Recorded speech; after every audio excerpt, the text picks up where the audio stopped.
ওকে, একটু অপেক্ষা করেন। ফেসবুক রিসেন্টলি আপডেট আনতে চায় পুরো, মানে হচ্ছে পুরো স্যার।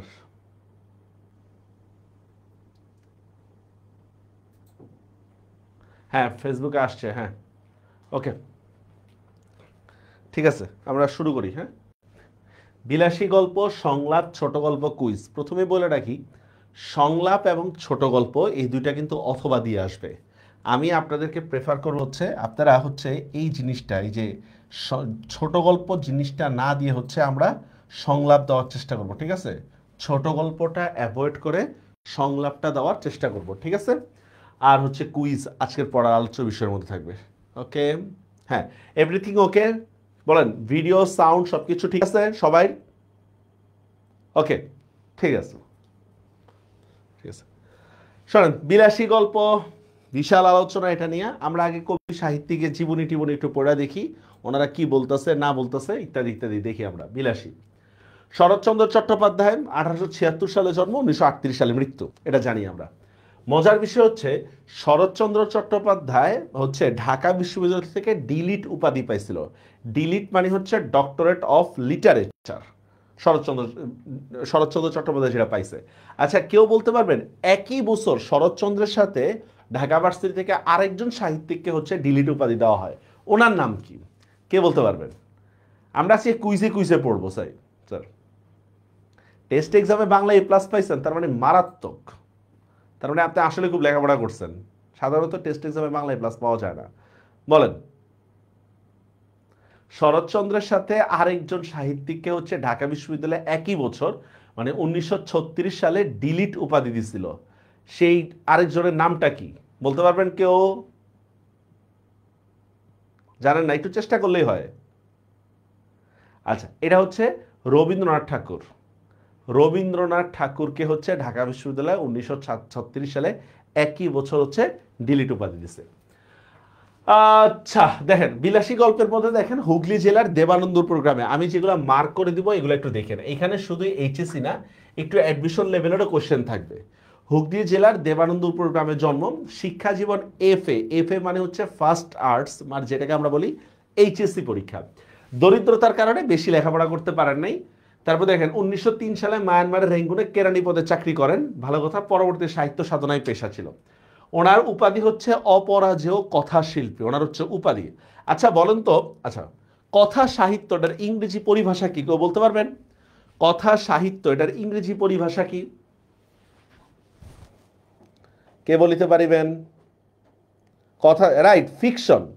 সাইমা, ফিকশন শব্দের অর্থ হচ্ছে কথা সাহিত্য। আমরা আজকে বেসিক্যালি কুইজ করব, আজকে পড়াটা বেসিক্যালি কুইজ। হ্যাঁ, রেডি আছেন? তো কুইজের মধ্যে যদি আজকে কেউ মোটামুটি হচ্ছে 15+ যদি পান, তাহলে ইনশাল্লাহ সেই বাংলায় ফার্স্ট পেপারে A+ পাবেন মোটামুটি নিশ্চিত। 15+ পাইলেই হবে 20টা কোশ্চেনের মধ্যে, নেগেটিভ মার্ক থাকবে কিন্তু। আচ্ছা, উপাধি দেখেন, ছদ্মনাম হচ্ছে অনিলা দেবী, ওনার বোনের নামে হচ্ছে এই ছদ্মনামটা। তার লেখায় বিশেষভাবে ফুটে উঠেছে সমাজের নিচু তলার মানুষের চিত্র। সমাজের নিচু তলার মানুষের চিত্র, ঠিক আছে? দেখবেন আপনারা ওই যে অভাগীর স্বর্গ পড়ছিলেন, মনে আছে? টেনে থাকতো অভাগীর স্বর্গ। আমাদের এখানে বিলাসী, সাধারণত দেখবেন জাতভেদ প্রথা, নিচু শ্রেণীর মানুষদেরকে নিয়ে উনি লেখালেখি করছে বেশি। তিনি ছিলেন বাংলা সাহিত্যের সবচেয়ে জনপ্রিয় ঔপন্যাসিক। এছাড়াও শরৎচন্দ্র ছাড়াও তারাশঙ্কর মুখোপাধ্যায়, মানিক বন্দ্যোপাধ্যায়, ওনারাও বেশ জনপ্রিয় ঔপন্যাসিক ছিলেন। 24 বছর বয়সে মনের ঝোঁকে সন্ন্যাসী হয়েছে। পরবর্তীতে মশার কামড় সহ্য করতে না পাইরা, ঠিক আছে, শেষ পর্যন্ত হচ্ছে সন্ন্যাসীগিরি থেকে ইস্তফা দিচ্ছে, ঠিক আছে? মশার কামড় থেকে সন্ন্যাসীগিরি থেকে ইস্তফা দিচ্ছে। বলেন তো, এই এই কথাটা কিন্তু আমাদের বিলাসী গল্পের মধ্যেও আছে যে বছর খানেক গত হয়েছে, মশার কামড় সহ্য করতে না পাইরা হচ্ছে কি করছি, সন্ন্যাসীগিরি থেকে ইস্তফা দিছি। আচ্ছা, তার রচিত আত্মচরিত শ্রীকান্ত, এটা কিন্তু হচ্ছে আমাদের স্যার, এটা একটা আত্মজীবনীমূলক উপন্যাস। এইটা আমাদের যে বিলাসী, এটা কিন্তু শ্রীকান্ত থেকে নেওয়া হয়েছে, বিলাসী, ঠিক আছে? এটা 4 খণ্ডে বিভক্ত শ্রীকান্ত। এটা হচ্ছে শরৎচন্দ্র আত্মজীবনীমূলক উপন্যাস। সঙ্গীতজ্ঞ হওয়ার কারণে উনি এক জমিদারের বন্ধু হয়েছিলেন। ওনার এক্সট্রা অ্যাক্টিভিটিস কি, উনি একজন সঙ্গীতজ্ঞ ছিলেন। এবার আপনারা একটা কোশ্চেনের অ্যান্সার দেন, আমাদের কোন সাহিত্যিক ছিলেন যিনি হচ্ছে ভালো একজন চিত্রশিল্পী ছিলেন? কে বলেন? ভালো একজন চিত্রশিল্পী ছিলেন কে? ওনার চিত্রশিল্পকে উনি বলেছিলেন শেষ বয়সের প্রিয়া। কে বলিতে পারবেন? রবীন্দ্রনাথ ঠাকুর। Very good. আচ্ছা, আমাদের সাহিত্যের মধ্যে মানে আমাদের কবি সাহিত্যিকদের মধ্যে কে ছিলেন যিনি বাংলাদেশ সরকারের কৃষি ও পানি সম্পদ মন্ত্রী ছিলেন? কে বাংলাদেশ সরকারের কৃষি ও পানি সম্পদ মন্ত্রী ছিলেন? কে বলতে পারবেন? ইভেন আমেরিকার রাষ্ট্রদূত ছিলেন। Abu Jafar Obaidullah. Very good. Nupur Akter. Abu Jafar Obaidullah. Very good. আচ্ছা, আমাদের আরেকজন সাহিত্যিক ছিলেন, উনি হচ্ছে বাংলাদেশ সরকারের প্রচার বিভাগে কাজ করছেন। প্রচার বিভাগে অনেক বিখ্যাত একজন লোক। কে বলতে পারবেন? প্রচার বিভাগে দেখি পারেন কিনা। ওনার জন্ম হচ্ছে তাম্বুলখানা। ওনার জন্ম হচ্ছে তাম্বুলখানা গ্রামে। আমি জেলার নাম বললাম না। জসিমউদ্দিন। এই জসিমউদ্দিন বানানটা কিন্তু দেখেন, দুই দ কিন্তু আলাদা আলাদা করে, দুই দ। ভেরি গুড, এই তো পারছেন। আচ্ছা, বিলাসী কি বাস্তব কিনা? ভাই এটা গল্প, আমরা জানি না এটা বাস্তব নাকি অবাস্তব। উপন্যাসকে বাস্তব মনে করে বলার কিছু নেই। উপন্যাসকে বাস্তবও হইতে পারে, অবাস্তবও হইতে পারে। কলকাতা বিশ্ববিদ্যালয় থেকে ডিলিট। ডিলিট মানে হচ্ছে ডক্টর অফ লিটারেচার। অনেক কিছু পাইছেন, একদিন ঠুস করে 1936 সালে মারা গেছে। একদিন তো মরেই যাব, ঠিক না? আচ্ছা, এবার দেখেন গল্প পরিচিতি দেখেন। আমরা ফার্স্টে এখানে জ্ঞানমূলক কোশ্চেন যেগুলো আসার মতো এগুলো আগে দেখেন। দেখেন, এটা প্রথম ভারতী পত্রিকায় প্রকাশিত হয়। কোন পত্রিকা? ভারতী পত্রিকা। আচ্ছা বলেন তো স্যার, পূর্বাশা পত্রিকায় কোনটা প্রকাশিত হয়েছে? পূর্বাশা পত্রিকায় কে বলিতে পারিবেন? পূর্বাশা পত্রিকায় কোনটা প্রকাশিত হয়েছে? গুড, মাসি পিসি। পূর্বাশা পত্রিকায় হয়েছিল হচ্ছে মাসি পিসি। গুড। আচ্ছা বলেন তো কি দেওয়া যায়? মাসিক মোহাম্মদী এই পত্রিকা কোনটা প্রকাশিত হয়? মাসিক মোহাম্মদী কে বলতে পারবেন? মাসিক মোহাম্মদী পত্রিকা আমাদের একটা বিখ্যাত একটা জিনিস প্রকাশিত হয়। কে বলিতে পারবেন? আমার পথ হয় নাই। তাহারই পড়ে মনে। গুড। তাহারই পড়ে মনে। Very good. হেতিরে পড়ে মনে, তাহারই পড়ে মনে। Very good. এই গল্পটা ন্যাড়া নামক এক যুবকের জবানিতে বর্ণিত। ন্যাড়া, এই গল্পের ন্যাড়া চরিত্রে শরৎচন্দ্রের ছোটবেলার ছায়াপাত ঘটছে। গল্পটা উত্তম পুরুষের জবানিতে বর্ণিত। উত্তম পুরুষ মানে বুঝছেন তো, আমি আমি আমি আমি। সেম আমাদের অপরিচিতা গল্পটাও কিন্তু উত্তম পুরুষের জবানিতে বর্ণিত। গল্পটির মূল ভাব দেখেন, ব্যতিক্রমী প্রেমের অপূর্ব মহিমা। মানে এত প্রতিকূলতার সত্ত্বেও যে বিলাসী এবং মৃত্যুঞ্জয়ের মধ্যে যে একটা প্রেম, এই প্রেমের মহিমাটা তুলে ধরা হয়েছে। বিলাসী উত্তম চরিত্রের সাথে ফুটে উঠেছে সমাজের রক্ষণশীলতা ও নিষ্ঠুরতা। রক্ষণশীলতা মানে বুঝেন কনজারভেটিভ সমাজ, যারা অনেক কিছু মেনে নিতে পারে না। এখন এই রক্ষণশীলতা বা ধর্মের দোহাই দিয়ে কি করে সমাজে মানুষের উপর যে নিপীড়নটা চালায়, এইটা বিলাসী গল্পের মধ্যে তুলে ধরা হয়েছে। আচ্ছা, ছোট গল্প। প্রাণী আছে শিয়াল, কুকুর ইত্যাদি ইত্যাদি। ঋতু হচ্ছে গ্রীষ্ম ও বর্ষা। মৃত্যুঞ্জয় জাতের নাম ছিল হচ্ছে কায়স্থ। এই জিনিসটা আপনারা অনেকে পারবেন না। মৃত্যুঞ্জয় জাতের নাম ছিল হচ্ছে কায়স্থ। যেমন আমাদের একটা লাইন আছে, মনে আছে আপনাদের, যে কায়তের ছেলের সাথে সাপুড়ের মেয়ে নিকা। এটা তো একটা হাসিয়া উড়াইবার কথা। মনে আছে এরকম? কায়তের ছেলের সাথে সাপুড়ের মেয়ে নিকা, এটা তো একটা হাসিয়া উড়াইবার কথা। ঠিক আছে?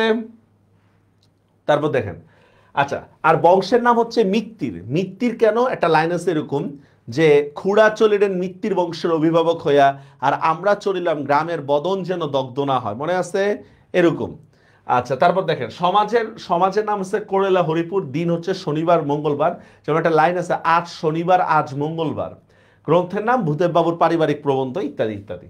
আচ্ছা, এবার দেখেন এখানে গুরুত্বপূর্ণ উক্তিগুলা দেখেন। মৃত্যুঞ্জয় বিলাসী গল্পের নায়ক, সারা জীবন থার্ড ক্লাসে পড়ছে। থার্ড ক্লাস মানে কি? Class 8, third class. বিলাসীকে বিয়ে করায় সমাজচ্যুত হয়। ইভেন আরো অনেক কিছু আছে মৃত্যুঞ্জয় সম্পর্কে, ঠিক না? আচ্ছা, ন্যাড়া বিলাসী গল্পের কথক, মশার কামড়ে সন্ন্যাসীগিরি থেকে ইস্তফা দেয় ন্যাড়া। বিলাসী গল্পের নায়িকা এক বুড়ো মালোর মেয়ে। মালো নিয়ে ইন্টারেস্টিং একটা পার্ট আছে। মালো বলতে আমরা এখানে জানি হচ্ছে সাপুড়ে, কিন্তু মালো পাড়া বলতে কিন্তু সাপুড়েদের পাড়া বুঝায় না, এটা দ্বারা হচ্ছে জেলে পল্লী বুঝায়। মালো পাড়া দ্বারা হচ্ছে জেলেদের পল্লী বুঝায়। ঠিক আছে? মৃত্যুঞ্জয় মরার 7 দিন পর বিষ খেয়ে আত্মহত্যা করে। ন্যাড়ার একজন আত্মীয়া ছিল, মনে আছে? ন্যাড়ার আত্মীয়া স্বামীর মৃত্যুতে সহমরণে যেতে চায়, কিন্তু ন্যাড়া যখন বলে যে একলা একলা থাকো, তখনই তার মধ্যে হচ্ছে চেতনা জাগে। মৃত্যুঞ্জয়ের চাচা ধর্মীয় অবক্ষর দোহাই দিয়ে মৃত্যুঞ্জয়ের বিশাল আম কাঁঠানের দখল করতে চায়। আচ্ছা বলেন তো, মৃত্যুঞ্জয়ের চাচা বা খুড়ো মৃত্যুঞ্জয়ের আম বাগানের কতটুকু দখল করতে চায়? কে বলতে পারবেন? মৃত্যুঞ্জয়ের কতটুকু দখল করতে চায়? হ্যাঁ, 1/3 না, অর্ধেক দখল করতে চায়। ভেরি গুড, অর্ধেক দখল করতে চায়। Very good. 10-12 জন লোক বিলাসীকে মারতে যায়। গ্রামের সকল মুখে, মানুষের মুখে একটা কথা ছিল এরকম, কলি কি সত্যি উল্টাইতে লাগিল, বাপরে অন্য পাপ, এরকম একটা উক্তি আছে। স্বর্গীয় মুখোপাধ্যায় দেখেন তার বিধবা পুত্রবধূ মনের দুঃখে কাশিবাসে যে অনৈতিক কাজ করে, আমরা এটা নিয়ে বিস্তারিত বলবো। 3-4 জন ওঝা বিষকে অশ্রাব্য ভাষায় গালিগালাজ করে, সামথিং ইত্যাদি ইত্যাদি। পুরা গল্পের সামারিটা আমরা এখানে তুলে ধরছি। আপনারা পুরা স্লাইড যদি নাও পড়েন, সৃজনশীলের জন্য যদি আমি গল্পের সামারিটা শুধু পড়ে যাই তাহলে হবে। দেখেন পুরা সামারিটা দেখেন, প্রত্যেকটা পার্ট টু পার্ট হেডলাইন দিয়ে আমরা ভাগ করে দিছি। যে দেখেন, প্রতিকূল পরিবেশে প্রথমে আমরা কি পাই? প্রতিকূল পরিবেশে বিদ্যা অর্জনের চিত্র। তারপর দেখেন এখানে মৃত্যুঞ্জয়ের পরিচিতি। আচ্ছা, মৃত্যুঞ্জয়ের অসুস্থতা ও বিলাসীর সাথে কিভাবে তার পরিচয় ঘটে। তারপর দেখেন কি, এই যে বিলাসীকে মৃত্যুঞ্জয়ের বিয়ে। আচ্ছা, সামথিং নতুন পেশায় মৃত্যুঞ্জয়, দুর্ঘটনার শিকার মৃত্যুঞ্জয়, সামথিং ইত্যাদি ইত্যাদি। পারবেন না? এই পাঠগুলো পড়তে পারবেন না? আমাদের যে সৃজনশীল আসে না, সৃজনশীলগুলা বাস এই জিনিসগুলাই, যে বিলাসীর মৃত্যু হলো কিভাবে, মৃত্যুঞ্জয় কিভাবে দুর্ঘটনার শিকার হলো, এই সামারিটা পড়ে নেবেন। তা আমাদের হচ্ছে পুরা গল্প 12 পেজ না পড়লেও যদি সামারিটা ভালো করে পড়ে যাই তাহলে হবে। ঠিক আছে? এসিএস বুকে এরকম আসবে, কিন্তু আপনাদের জন্য তো বইটা এবার আসবে না বাংলা, এই জন্য স্লাইডেই আমরা সব দিয়ে দিচ্ছি।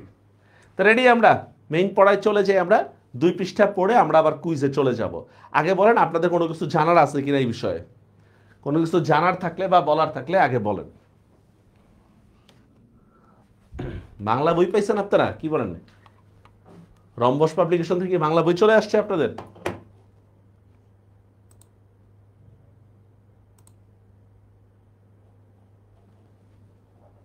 ওকে, আচ্ছা ঠিক আছে। ফার্স্ট পেপারের সাজেশন আমি দিতে পারি না, পরে সব সাজেশনের বিষয় হচ্ছে পরে আমরা আলোচনা করবো। রেডি? মূল গল্প শুরু করি আমরা। প্রথমে, পাকা 2 ক্রোশ পথ হাঁটিয়া স্কুলে বিদ্যা অর্জন করতে চাই। 2 ক্রোশ, শুনেন, ঢাবিতে একবার কোশ্চেন আসছে এরকম, 2 ক্রোশের দূরত্ব কতটুকু? 2 মাইল, তারপর হচ্ছে 8 মাইল, তারপর হচ্ছে 3 মাইলের অধিক। ঠিক আছে? এরপর একটা অপশন ছিল, মানে 2 ক্রোশ মানে 4 মাইল বা তার চেয়ে অধিক বলতে পারেন, 4 মাইল বেসিক্যালি। কিন্তু অপশনের মধ্যে 2 মাইল 3 মাইলের অধিক, মানে ডিরেক্ট অ্যান্সারটা না দিয়ে হচ্ছে কি ইনডিরেক্টলি বলা আছে। তো ওই হিসাবে কিন্তু অ্যান্সারটা করবেন। হ্যাঁ, আচ্ছা, পাকা 2 ক্রোশ পথ হাঁটিয়া স্কুলে বিদ্যা অর্জন করিতে যাই। তাহলে প্রথমে আমরা কি পাচ্ছি? কষ্টে বিদ্যা অর্জনের চিত্র। 2 ক্রোশ মানে হচ্ছে অনেকটা, 4 মাইল 2 ক্রোশ, প্রতি ক্রোশ মানে হচ্ছে 2 মাইল। আমি একলা নই, ঠিক আছে, 10-12 জন। আমি একলা নই, 10। আচ্ছা, এই ক্রোশ শব্দটা কোথায় পাইছে আপনাদের কি মনে আছে আপনাদের? আমি একটা শব্দ বলি, দেখি আপনাদের মনে আছে কিনা। লক্ষবাগের দুর্গের কথা, লক্ষবাগে আশ্রয় নিছে, লক্ষবাগ বা লাক্ষবাগ সামথিং মনে হয় এই টাইপের। বলতে পারবেন এটা কোথায়?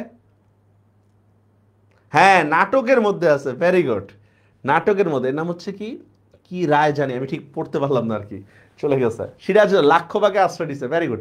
আজকে আপনাদের হচ্ছে রেসপন্সটা বেশি চাই। আমি একা নই, 10-12 জন। সেম আপনার বিলাসীকে মারতেও কিন্তু 10-12 জন গেছে। বিলাসীকে মারতেও কিন্তু 10-12 জন গেছে। ঠিক আছে, মনে থেকে। যাহাদেরই বাড়ি পল্লীগ্রামে, যাদের বাড়ি পল্লীগ্রামে, তাহাদেরই ছেলেদের শতকরা 80 জনকে এমনই করিয়া বিদ্যা লাভ করিতে হয়। কতজনকে? সরকারে। আচ্ছা, এবার বলেন আপনারা, বিলাসী গল্প অনুসারে শতকরা কত পার্সেন্ট লোক পল্লীগ্রামে বসবাস করে? বিলাসী গল্প অনুসারে, ঠিক আছে, শতকরা কত পার্সেন্ট লোক পল্লীগ্রামে বাস করে? শিওর 80%? না, হয় নাই, হয় নাই, আপনারা ধরা খেয়ে গেছেন এখানে। স্যার এটা হবে 90%। আপনারা একটু দ্রুত বের করেন তো। আমি লাইনটা বলতেছি, যাদের সামনে বই আছে দ্রুত বের করেন লাইনটা। সেটা হচ্ছে, আমি কোনো মতেই ভুলিতে পারি না যে শতকরা 90% লোকই ওই গ্রামের মানুষ এবং তাদের জন্য কিছু একটা করা চাই। কেউ পাইছেন লাইনটা? আমি কোনো মতেই ভুলিতে পারি না, আমি ভূদেব বাবুর পারিবারিক প্রবন্ধ, এরকম একটা লাইন আছে, হ্যাঁ, আমি কোনো মতেই ভুলিতে পারি না, শতকরা কি 90% লোকেরই ওই পল্লী গ্রামের নন নারীর মানুষ, তবে তাদের জন্য কিছু একটা করা চাই। দেখছেন, সাবধান থেকে। আচ্ছা, এমনই করে ইহাতে লাভের অঙ্ক শেষ পর্যন্ত একেবারে শূন্য না পড়িল, মানে পরিশ্রমের তুলনায় সামান্য বিদ্যা লাভ শূন্য না পড়িল, তার হিসাব করিবার পক্ষে এই কয়টা কথা চিন্তা করিলে দেখিলে যথেষ্ট হইবে যে, যে ছেলেদের সকাল 8টার মধ্যে, এখান থেকে একটা শিক্ষণীয় বিষয় আছে আপনাদেরকে বলবো, যেই ছেলেদের সকাল 8টার মধ্যে বাইর হয়ে যাতায়াতে 4 ক্রোশ পথ ভাঙিত হয়, তাহলে কয়টা বাজে বের হয় বলেন তো? সকাল 8টায় বের হয়, যাতায়াতে কতটুকু? 4 ক্রোশ, মানে আসা যাওয়ায় 4 ক্রোশ পথ যাইতে হয়, ঠিক আছে? 4 ক্রোশ মানে 8 মাইল নয়, ঢের বেশি। কেন? প্রতিকূল যাতায়াত ব্যবস্থার কারণে। প্রতিকূল যাতায়াত ব্যবস্থাটা কি? আপনাদের মনে করেন আপনি সমতলে 1 ঘন্টা 1 মাইল যেতে যত সময় লাগবে সমতল এরিয়াগুলোর মধ্যে, পাহাড়ি অঞ্চলে কি আপনি 1 মাইল যেতে কি তত সময় লাগবে না আরো বেশি লাগবে বলেন তো? পাহাড়ি এরিয়াতে বা জঙ্গলের মধ্যে অনেক বেশি লাগবে না? বা দেখেন নর্মাল চলাচলের রাস্তা যেমন, যখন বন্যার পানি উঠে বৃষ্টি উঠে তখন কি এত কম সময় যাওয়া যায় না, বরঞ্চ দেখা যায় অনেক সময় লাগে না? এটাই বলতেছে। দেখেন সকাল 8টার মধ্যে বাইরে হয় 4 ক্রোশে আসা যাওয়া বাড়ি ভাঙিতে হয়, 4 ক্রোশ মানে 8 মাইল নয়, ঢের বেশি। কেন? প্রতিকূল যাতায়াত ব্যবস্থার কারণে। কারণ বর্ষার দিনে মাথার উপর মেঘের জল, দেখছেন একটা, আর পায়ের নিচে 1 হাঁটু কাদা, এবং গ্রীষ্মের দিনে জলের বদলে কড়া সূর্য, প্রচুর গরম রোদ, এবং কাদার বদলে ধুলার সাগর সাঁতার দিয়ে স্কুল করিতে হয়। সেই দুর্ভাগা, কেন দুর্ভাগা বলতেছে বলেন তো?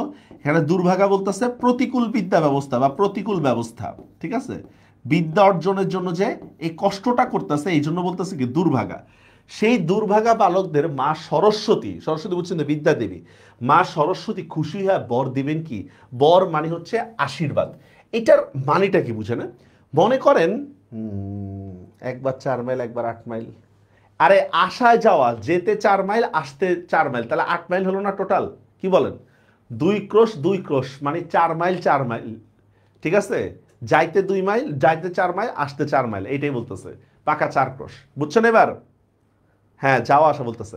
আচ্ছা, মনে করেন আপনি একটা কলেজে পড়েন ধরেন, তো আপনি প্রতিদিন হচ্ছে কলেজ ব্যাগ ট্যাগ নিয়ে বের হন, তো বের টের হয়ে করেন কি ধানমন্ডি, মনে করেন যে পার্কে যে আড্ডা উড্ডা মেরে আসতেছেন, বা আমার কারণে আপনি কোনো জায়গায় যে আড্ডা ফিল্ডিং মেরে আসতেছেন ভালো করে, সন্ধ্যাবেলা বাসায় যাইয়া ব্যাগ ট্যাগ রাইখা, উফ কি যে কষ্ট, মা তো 1 গ্লাস না দুধ দিয়ে দিতেছে, আরে আমার পোলাটা কলেজ থেকে আসছে, নে একটু দুধ খা, ঠিক আছে?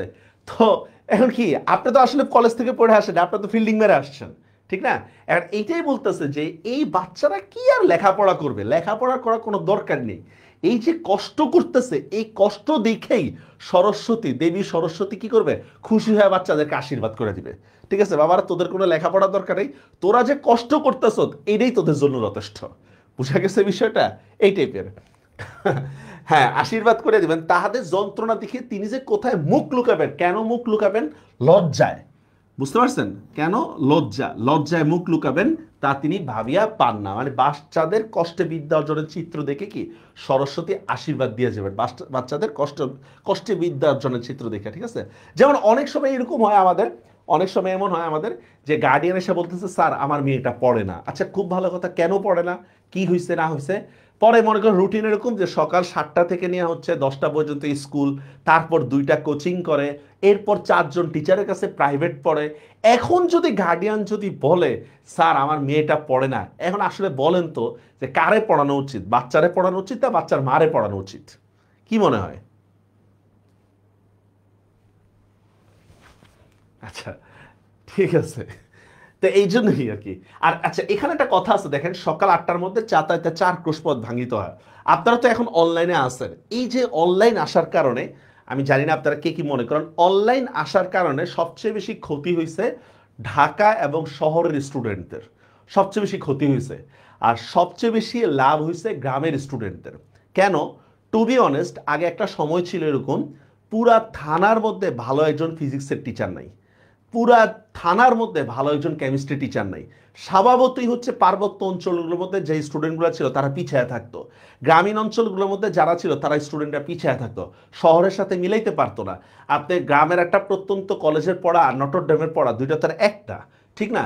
তো অনলাইন আসার কারণে কি হয়েছে, এই যে স্টুডেন্টরা ঢাকার টিচার বা ভালো ভালো টিচার যে যেখানে টিচারই হোক না কেন তার এক্সেসটা পাচ্ছে। এই জন্য এখনকার সময় টপারগুলো কিন্তু গ্রামের স্টুডেন্ট থেকে হচ্ছে। বুঝতে পারছেন বিষয়টা? এটা কেন বললাম যে আপনি যদি দেখেন আপনার বাসা থেকে শিক্ষা প্রতিষ্ঠান অনেক দূরে, যাতায়াত অনেক পথ ভাঙতে হয়, আমার অনেক টাকা খরচ হচ্ছে, তার জন্য অবশ্যই অনলাইনের একটা ব্যাকআপ রাখাটা বেটার আপনাদের জন্য। ঠিক আছে নাকি ভুল বলছি? আর অনেকেই চাচ্ছে যে অনলাইনটা নষ্ট হয়ে যাক, মানে এই টেকটাই নষ্ট হয়ে যাক, অনেকেই চাচ্ছে।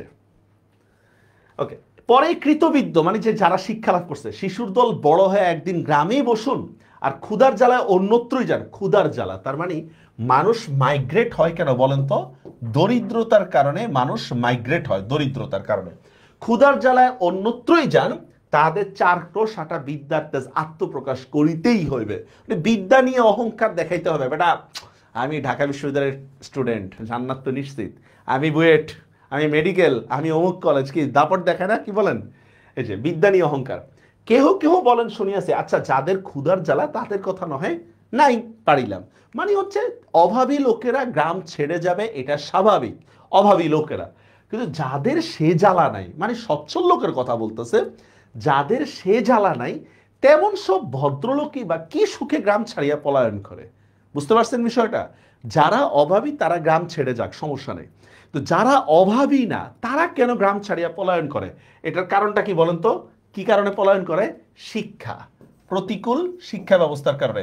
আচ্ছা সত্যি করে বলেন আপনারা দেখি, আপনারা অনেকে নামি দামি অনেক কলেজে আছেন, আমাদের এই ব্যাচে যুক্ত আছেন, আপনারা কি আপনাদের কলেজ নিয়ে স্যাটিসফাইড? কি যত নাম নিয়ে হচ্ছে কি কলেজে ভর্তি হইছেন, যত নাম নিয়া ধাম নিয়া সামথিং এই করে ফেলবেন, এই করে ফেলবেন, স্যাটিসফাইড? আচ্ছা, মানে ম্যাক্সিমামই হচ্ছে স্যাটিসফাইড না, ম্যাক্সিমামই। হ্যাঁ, তো এটাই বলতেছে দেখেন, ওই সকল ভদ্রলোকেরা বা কি সুখে গ্রাম ছাড়িয়া পলায়ন করেন, মানে শিক্ষার জন্য। তারা বাস করতে থাকিলেই তো পল্লীরা তো দুর্দশা হয় না। কারণ কি, সচ্ছল লোকেরা যদি গ্রামে বসবাস করে তাহলে কি হয়, গ্রামের উন্নতি হয়, ঠিক না? সচ্ছল লোকেরা গ্রামে বসবাস করলে। আচ্ছা এবার দেখেন, ম্যালেরিয়ার কথাটা নাই পারিলাম, গ্রামের আরেকটা ঝামেলা কি, ম্যালেরিয়া। ম্যালেরিয়ার কথাটা নাই পারিলাম, কিন্তু ওই 4 ক্রোশ হাঁটার জ্বালায়, এই যে প্রতিকূল শিক্ষা ব্যবস্থার কারণে ওই 4 ক্রোশ হাঁটার জ্বালায় কত ভদ্রলোক ওই যে ছেলেপুলে লইয়া গ্রাম ছাড়িয়া পলায়ন করে, তার আর সংখ্যা নাই। দেখছেন, মানে সচ্ছল লোকরা কি করে, পড়ালেখার জন্য ইয়া করে। যেমন আপনারা অনেকেই আছেন, দেখি লাভবাহিক দিন আপনারা যারা আছেন, যে পড়ছেন গ্রামের স্কুলে, এরপর কি করতেছেন, ঢাকা শহরে চলে আসছেন। ঢাকা শহরে চলে আসার কারণে আপনার পিছে খরচটাও বাড়ছে, ইভেন আপনার ফ্যামিলিকেও মাইগ্রেট করতে হয়েছে। এমন কেউ আছেন? আপনি মনে করেন কথা, আপনি চাঁদপুরে লেখাপড়া করছেন, আইসা ভর্তি হয়েছেন আদমজি ক্যান্টনমেন্টে, এখন আপনার মা বাবা সবাই এসে আদমজিতে আসছে, তার খরচটা বাড়ছে, আছে না এরকম? কি আর ওই অনুসারে কি প্রত্যাশা পাইছেন? ওই অনুসারে অনেকেই প্রত্যাশা ফিল আপ হয় নাই অনুসারে, বরঞ্চ দেখা গেছে খরচ আরো অনেক বাড়ছে, তাও অনলাইন থাকার কারণে অনেকে বেঁচে গেছেন। যাই হোক, ওই 4 ক্রোশ হাঁটার জ্বালায় কত ভদ্রলোকে যে ছেলে পুলে লইয়া গ্রাম ছাড়িয়া শহরে পলান, তার কি কোনো সংখ্যা নাই। তারপরে একদিন ছেলেপুলের পড়াও শেষ হয় বটে, তখন কিন্তু শহরের সুখ সুবিধা রুচি লইয়া কি আর তাদের গ্রামে ফিরিয়া চলা আসে না, মানে অন্যত্র স্থানান্তর হইলে আর গ্রামের কি উন্নতি হয় না। তারা যখন গ্রাম ছেড়ে দেয় তখন আর গ্রামের কি হয় না, কোনো উন্নতি হয় না। এই যেমন আপনারা যারা পড়ালেখার জন্য গ্রাম ছাড়ছেন, আর কখনো আপনাদের গ্রামে যাওয়া হবে না। কি পড়ালেখার জন্য একবার বের হইলে আর কখনো কি হয় না, গ্রামে শিফট করা যায় না, বুঝছেন? সারা জীবনের জন্যই বের হয়ে গেছেন। ওকে, কিন্তু থাক এ সকল বাজে কথা, ফাও কথা, এ শুধু শুধু কর্তৃপক্ষের দোষ দিয়ে লাভ নেই। আমরা কি লেখাপড়া করি ওইটা দেখি আগে। স্কুলে যাই 2 ক্রোশের মধ্যে এমন আরো 2-3খানা গ্রাম পার হইতে হয়। দেখেন কার বাগানে আম পাকিতে শুরু করি আছে। আপনারা একটা গান শুনেন, নামটা হচ্ছে আলালো দুলাল, একটা সুন্দর একটা গান আছে আলালো দুলাল, এটা শুনলে এই লাইনটার সাথে অনেকটা মিল পাবেন। আচ্ছা দেখেন, কার বাগানে আম পাকিতে শুরু করি আছে, মানে পুরা দুরন্তপনা অবস্থা, এদের দুরন্তপনা। ওকে, কোন বনে বৈচি ফল, মানে এক ধরনের কাঁটাযুক্ত ফল ফলিয়াছে, প্রচুর অপর্যাপ্ত ফলিয়াছে, মানে কি প্রচুর পরিমাণে ফলছে। কার কাজ গাছে কাঁঠাল এই পাকিল বলিয়া, কার মর্তমান রম্বার কাদি, মর্তমান মানে হচ্ছে মিয়ানমারের একটা জায়গা, ঠিক আছে? রম্বার কাদি মানে হচ্ছে একটা কলা, মানে বার্মিজ কলা, মিয়ানমারের এক ধরনের কলা। কার মর্তমান রম্বার কাদি কাটিয়া লইবার অপেক্ষা মাত্র, কানাচ, কানাচ মানে হচ্ছে ঘরের পেছনের উঠান। কার কানাচে ঝোপের মধ্যে আনারসের গায়ে রং ধরিয়ে আছে, মানে আনারসটা পাকতে শুরু করছে। কার পুকুর পাড়ের খেজুর মেথি, খেজুর মেথি হচ্ছে খেজুর গাছের এক ধরনের মিষ্টি শ্বাস, পুরো সব লিখে দিছি। কাটিয়া লইলে ধরা পড়ার সম্ভাবনা কম। এই সব খবর লইতে সময় জায়গা, মানে দুরন্তপনা করতে করতে তাদের টাইম জায়গা, লেখাপড়া করে না মোটেও কিছু। কি গেঞ্জি জেনারেশন, সরি জেনজি জেনারেশন, হ্যাঁ, যে স্যার কিভাবে আমরা একটু না পড়ালেখা করে এই প্লাস পাইতে পারি, যে কি স্যার আমরা কিভাবে না পড়ালেখা করে মেডিকেলে চান্স পাইতে পারি, কি আসে না এরকম সাজেশন চায় না গেঞ্জি জেনারেশন? আমি যেহেতু আপনাদেরই টিচার তাই এরকম বলতেই পারি নাকি?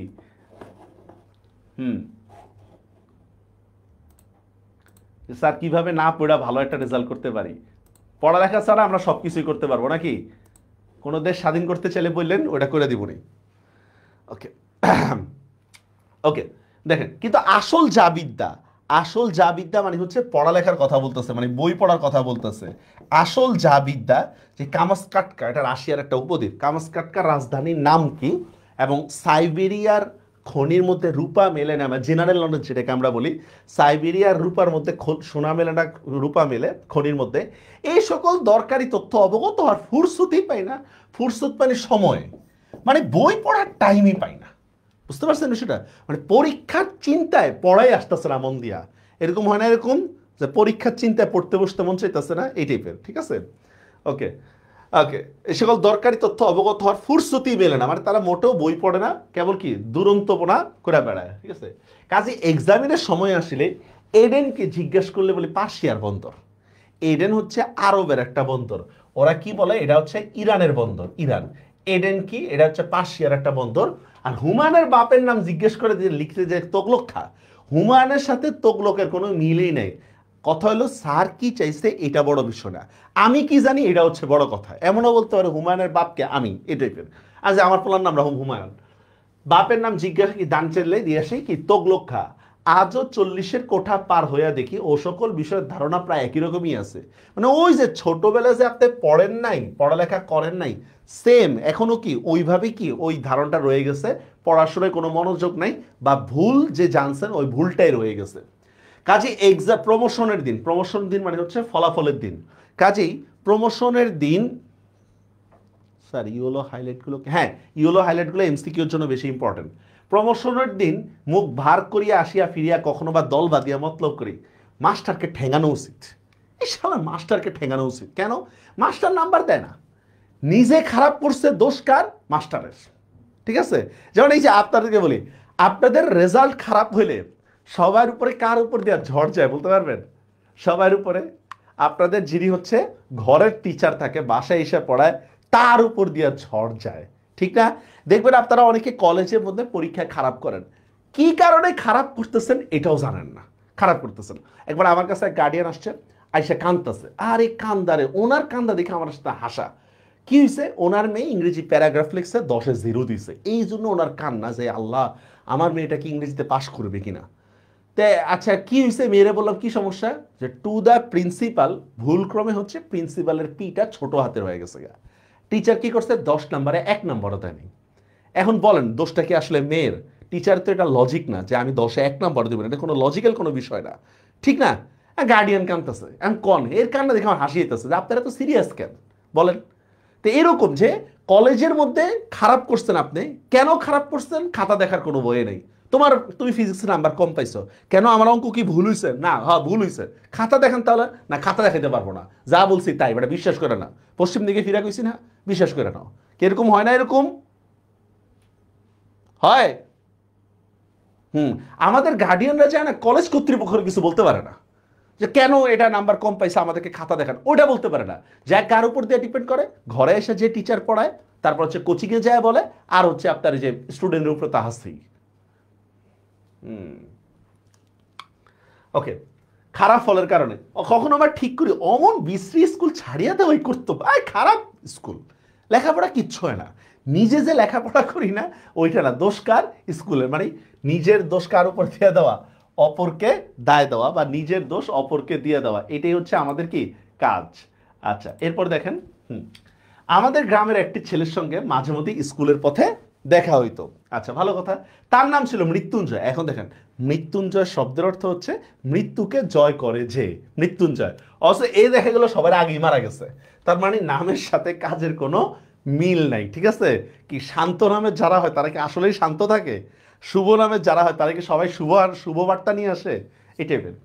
আচ্ছা, আমাদের গ্রামে আমাদের চেয়ে বয়সে অনেক বড়, থার্ড ক্লাসে পড়তো, ক্লাস 8-এ পড়তো, সিনিয়র ভাই আর কি, থার্ড ক্লাসে পড়তো।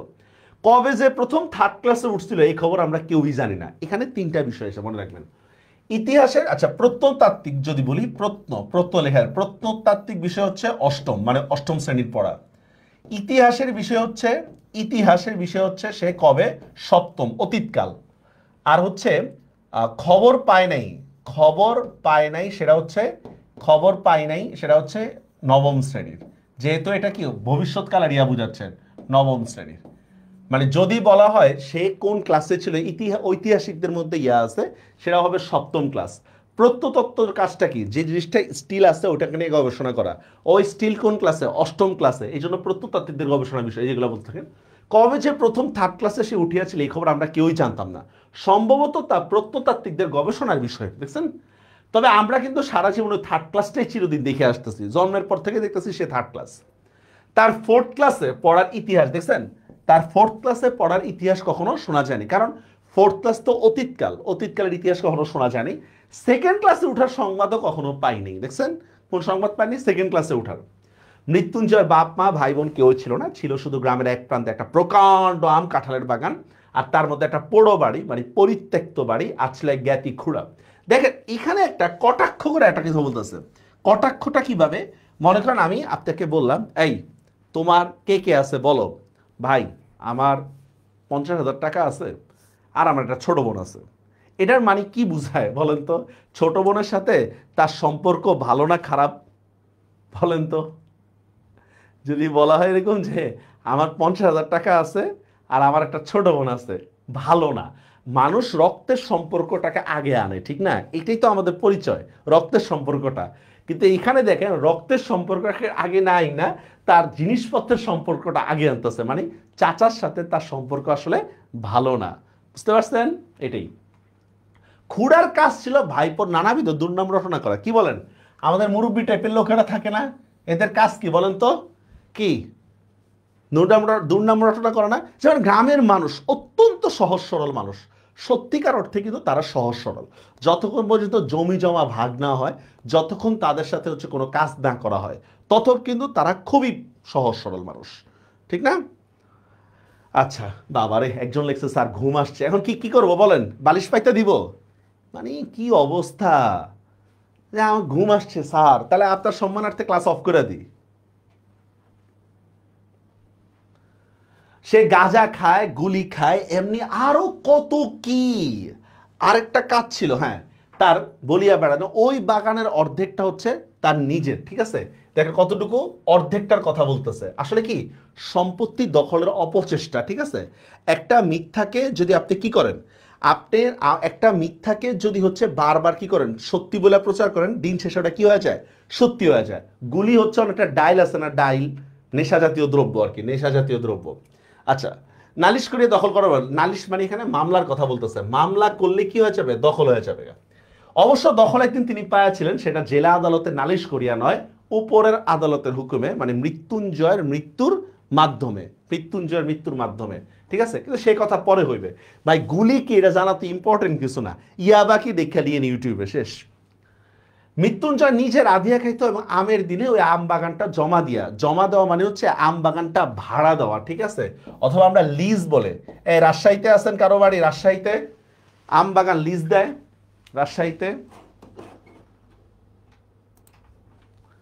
হ্যাঁ, দেয় না? এরকম। এখন ওর তো বিশাল আম বাগান, ওটা লিজ দিয়া চলে। তাহার সারা বছরে খাওয়া পড়া চলিত এবং ভালো করিয়া চলিত।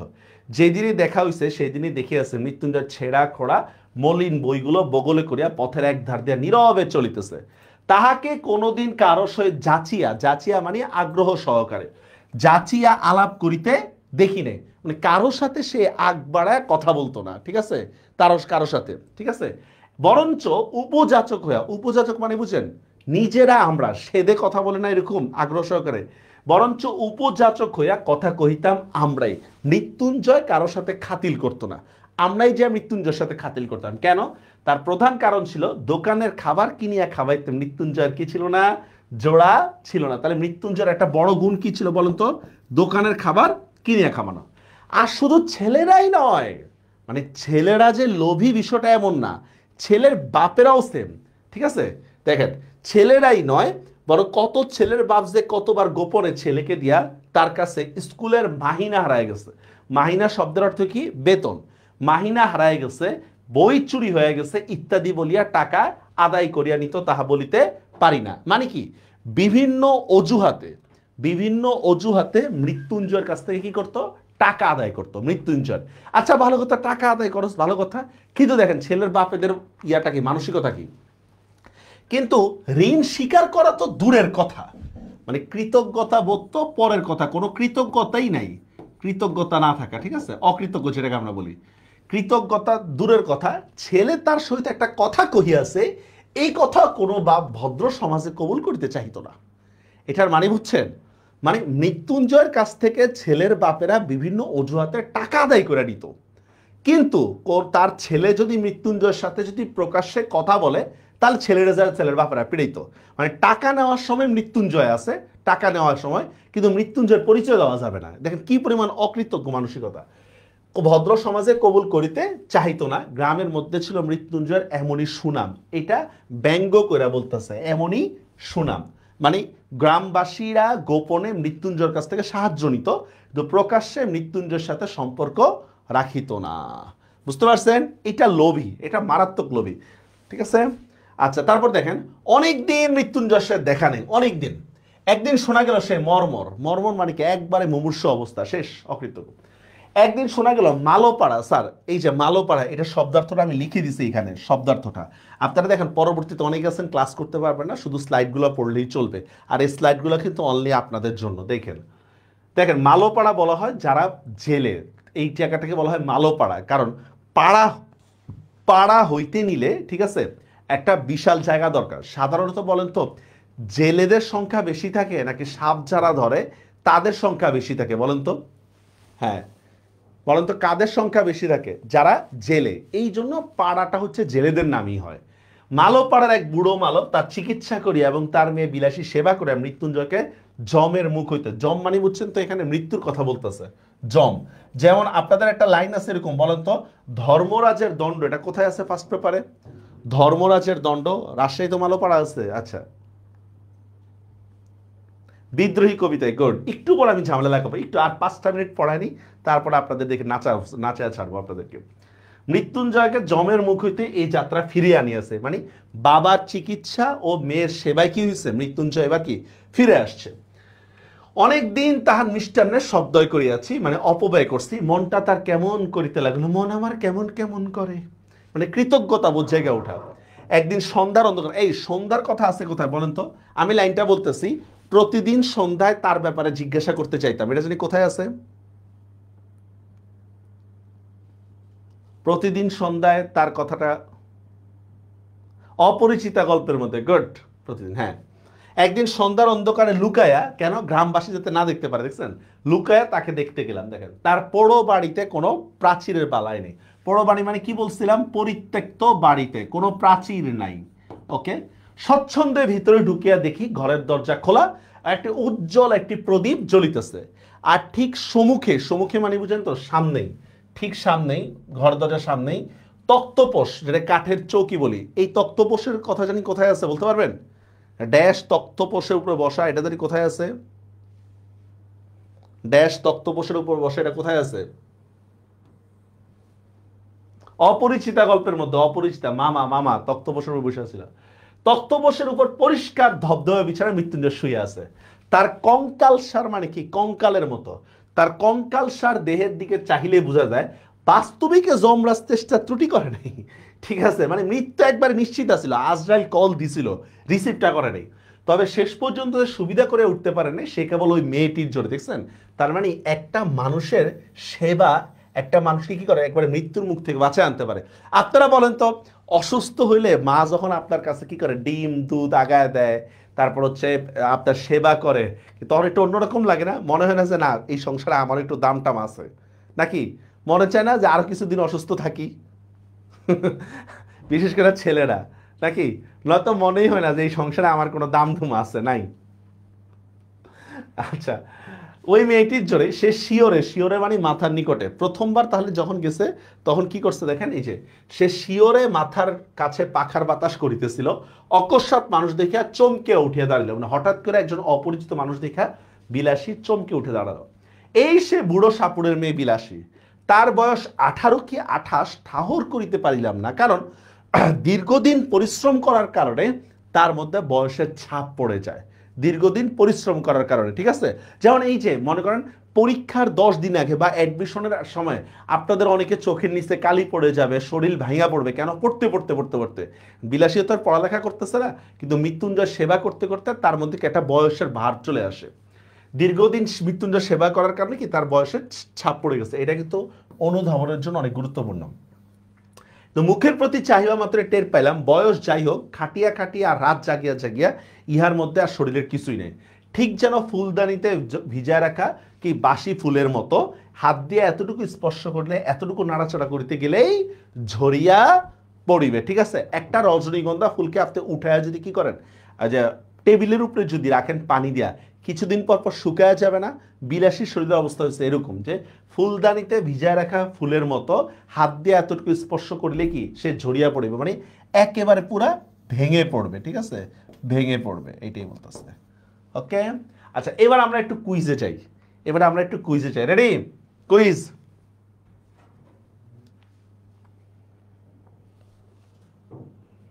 হুম,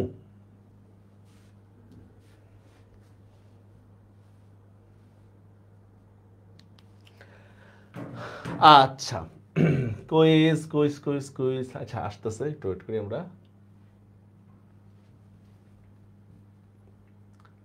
আমরা আরেকটা অঙ্ক পড়বো পরে।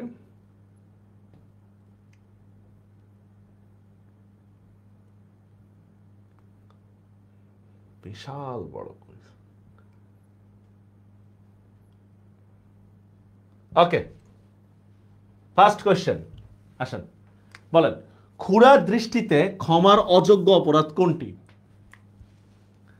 ক্ষুধার দৃষ্টিতে ক্ষমার অযোগ্য অপরাধ কোনটি? নিচু জাতের হাতে ভাত খাওয়া, নিচু জাতের মেয়ে নিকা করা, সাপড়ের চিকিৎসা গ্রহণ করা, উঁচু জাতের সাথে ঝগড়া করা, কোনটা হবে? অমার্জনীয় অপরাধ হচ্ছে কি স্যার? হ্যাঁ, নিচু জাতের হাতে ভাত খাওয়া, রাইট, নিচু জাতের হাতে ভাত খাওয়া। ঠিক আছে, গুড। তারপর আসেন, এই নেগেটিভ মার্ক কিন্তু আছে। ঠাকুর এসব ভয়ঙ্কর জানোয়ার, একটু সাবধানে নাড়াচড়া করো। বিলাসী এই উক্তিটা কিভাবে করত? বিলাসী মৃদু হেসে, মুখ টিপে হেসে, ভীত হয়ে, ক্ষণিক হেসে,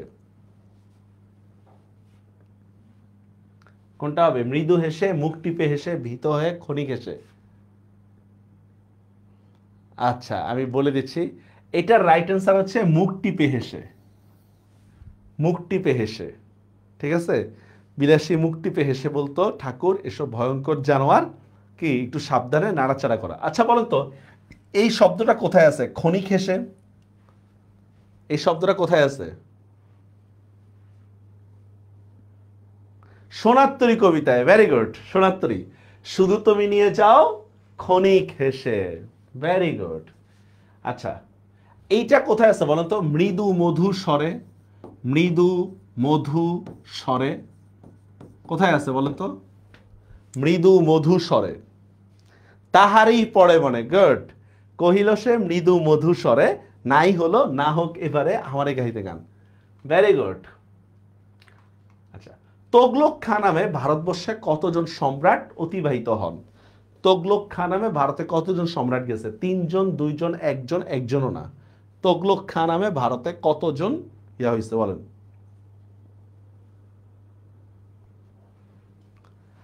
তোগলক খাঁ নামে ভারতবর্ষে একজনও ছিল না। তোগলক খাঁ নামে, তোগলক নামে 3 জন ছিল, কিন্তু তোগলক খাঁ নামে ভারতে একজনও ছিল না। অনুপমকে মাকাল ফলের সাথে তুলনা দিয়ে পণ্ডিত মশাইয়ের কোন মনোভাবটা ফুটে উঠছে বলেন?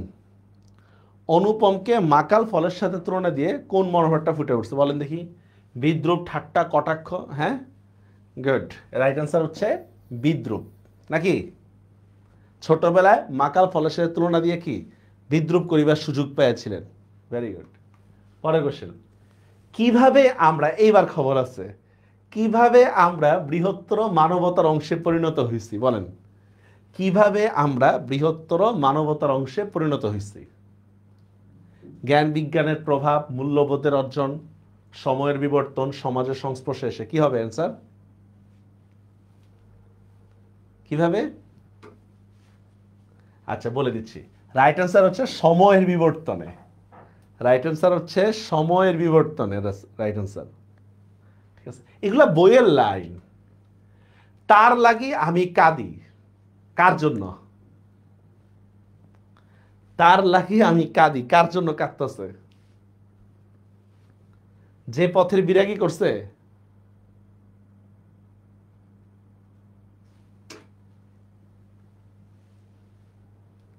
এটা রাইট অ্যান্সার হচ্ছে সি, যে গেছে বুকেতে আঘাত হানিয়া, তার জন্য আমি কাঁদি।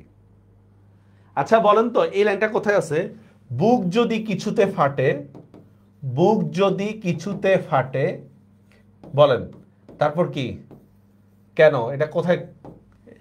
বুক যদি কিছুতে ফাটে, হ্যাঁ বিলাসী গল্পের মধ্যে আছে, বুক যদি কিছুতে ফাটে তাই মৃত স্বামীর কাছে একলা থাকলে। গুড। পরের কোশ্চেন, রেইনকোট গল্প অনুসারে কোন জিনিসটা অকেজো?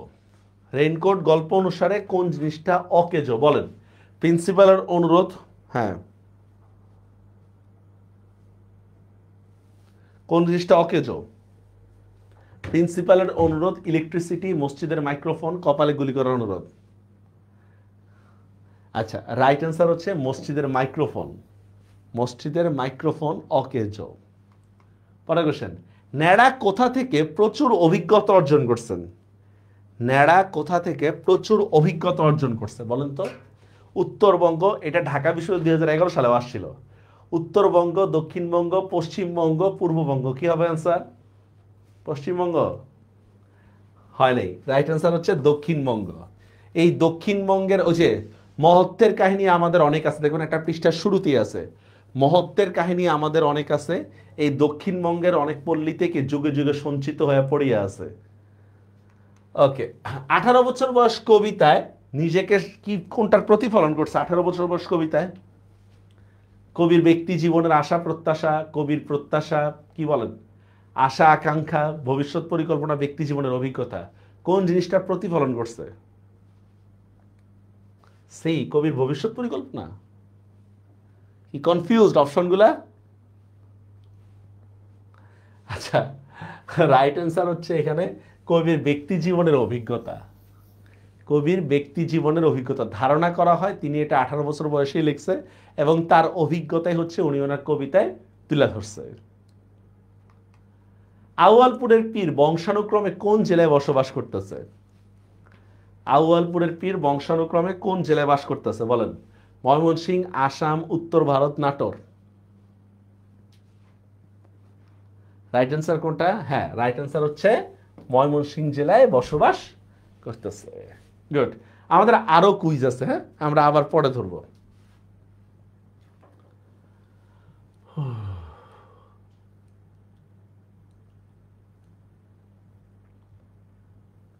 আমরা আবার কিছুক্ষণ গল্প পড়াইনি তারপর, হ্যাঁ আমরা পুরা গল্পটা তো আর পড়াইতে পারবো না, আমরা কিছু অংশ অংশ করে পড়াবো।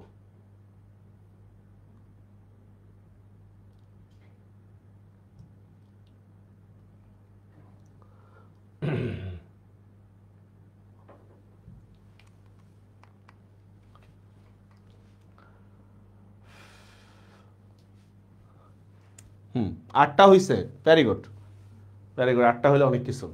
আচ্ছা দেখেন আমরা যে অংশগুলো একটু আলোচনা করবি, দেখেন এখান থেকে আমরা 2 পৃষ্ঠা পড়ে তারপর হচ্ছে আমরা অন্য একটা পার্টে যাব। আমি জানি যে বিলাসী গল্পের কোন জায়গাগুলো বুঝতে আপনাদের সমস্যা হয়। বিলাসী গল্প, মৃত্যুঞ্জয় আমাকে চিনিতে পারো কে? নেড়া। হুম, তাহলে প্রথম এই দেখেন ইয়ার নামটা কি? তাহলে নেড়া। এই যে গল্প কথকের নামটা হচ্ছে নেড়া। ওকে, মৃত্যুঞ্জয় করে বসো, মেয়েটা ঘাড় হেড করে বসিয়ে রইল, মানে মাথা নিচু করা। একটা ছোটবেলা একটা খেলা খেলছিলেন মনে আছে? ক খ গ ঘ, মাথা হেড করো, মনে আছে? ঠিক আছে, ক খ গ ঘ মাথা হেড। আচ্ছা আমি দেখবো এটা, ওই লাইনটা কি। ওকে, মৃত্যুঞ্জয় 2-4টি কথা যা বুঝলাম তার মর্ম ওই যে প্রায় 1.5 মাস হইতে চলিল সে শয্যাগত। দেখে নেন সে কতদিন অসুস্থ বলেন তো? 1.5 মাস যাবৎ শয্যাগত, মানে একবারে পুরো বিছনায় পড়ে আছে। মাঝখানে 10-15 দিন সে অজ্ঞান অচৈতন্য ছিল, ঠিক আছে, পুরো সেন্সলেস ছিল। এই কয়দিন হলো সে লোক চিনিতে পারিয়েছে, এবং যদিচ সে এখনো বিছনা ছাড়িয়া উঠিতে পারে না, কিন্তু আর ভয় নেই। মানে শরীর দুর্বল থাকলেও তার মৃত্যুর আশঙ্কা এবার আর নাই।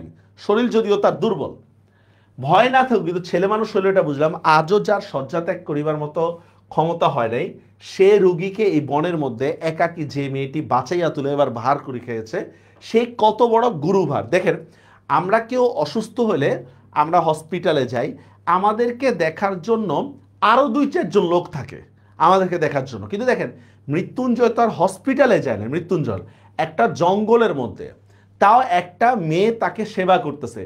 বাই চান্স যদি মৃত্যুঞ্জয় মারা যাইতো, তাহলে এই লাশ নিয়ে মেয়ে কি করতো, কাকে খবর দিত, ওই চিন্তাটা করতেছেন এরা।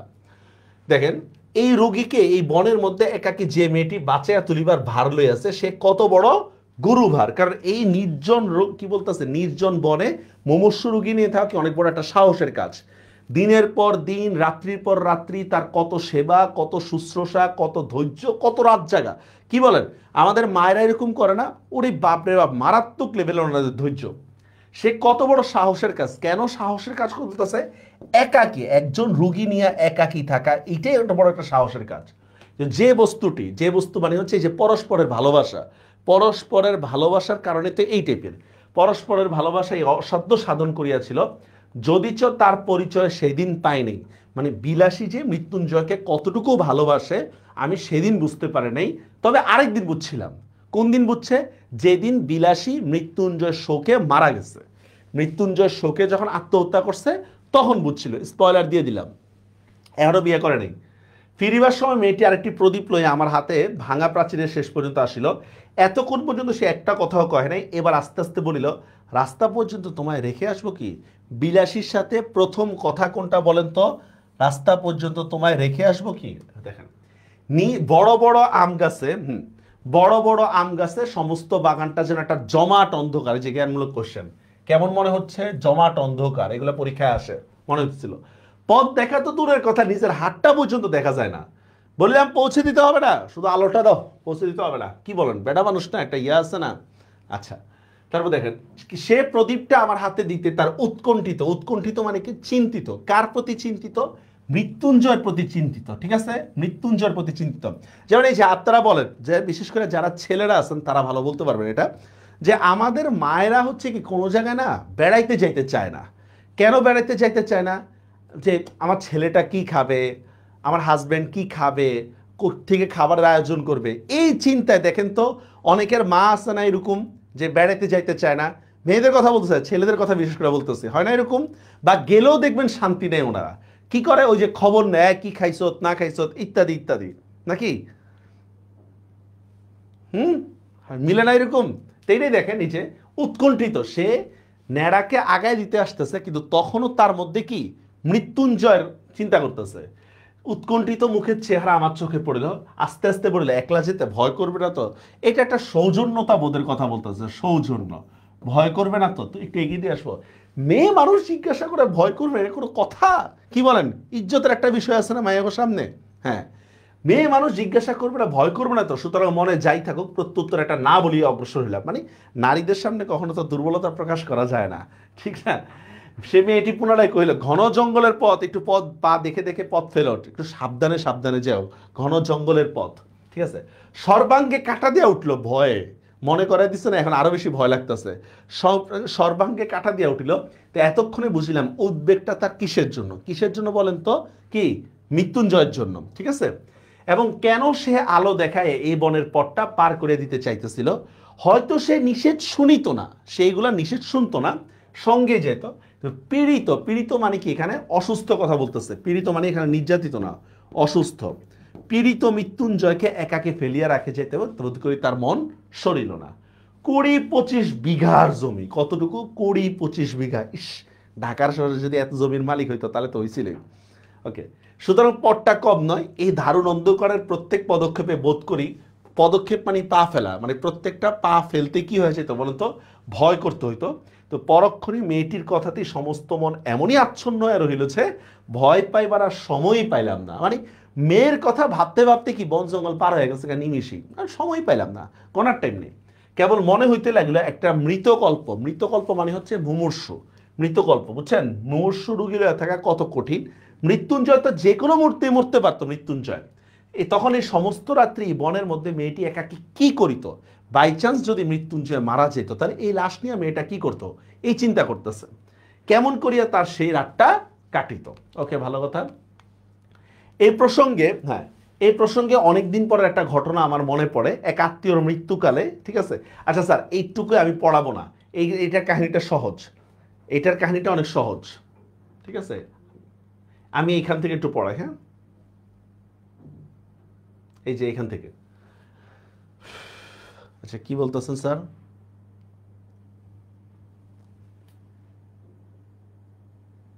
মেয়েরা নেড়ার বিলাসীটা নায়ক নাই কেমন হয়েছে? ওকে, যা বলতেছিলাম, দেখেন আমরা এই কাহিনীটা একটু দেখলাম যে কি ন্যাড়ার আত্মীয়া 25 বছর সংসার করছিল ন্যাড়ার আত্মীয়া। পরবর্তীতে হচ্ছে কি ওই যে ন্যাড়া যখন বলছে যে আত্মীয়ারে রাইখা বলতেছে আমি একটু বাইরে যাই, ন্যাড়ার আত্মীয়া বলতেছে আমি সহমরণে যাবো ইত্যাদি ইত্যাদি করব। যখনই ন্যাড়া বলতেছে না আমি তাহলে বাইরে যাই, তুমি সহমরণের ব্যবস্থা করো ইত্যাদি, তখনই মেয়ে বলতেছে না আমি একলা করে থাকতে পারবো না, অথচ এতক্ষণ বলতেছিল জামাই মরে গেলে গা সেও মরে যাবে ইত্যাদি। আচ্ছা দেখেন, দেখেন কিন্তু দুঃখটা একাকি ঘর করিয়াছে মৃত্যুটা, এই দেখেন এখানে কথাটা, দুঃখটা তার তুচ্ছ করিয়া দেখানো আমার উদ্দেশ্য না। মানে ন্যাড়ার আত্মীয়া যে হাজবেন্ডের মানে লাশের সাথে যে দিন কাটাতে চাচ্ছে না, এটা তুচ্ছ করিয়া দেখানো আমার উদ্দেশ্য না, কিংবা তা খাঁটি নয়। মানে স্বাভাবিক ভয় দিয়ে আসলে কোনো ভালোবাসাকে প্রমাণ করা যায় না, স্বাভাবিক ভয় দিয়ে কোনো ভালোবাসাকে প্রমাণ করা যায় না, এটার মানিটা বুঝেন আপনারা। আচ্ছা বলেন তো, একটা মেয়ে মানুষ একটা তেলাপোকা দেখলো ভয় পাইতে পারে, পারে না কি? অনেক মেয়ে ভয় পায় না নাকি? ককরোচ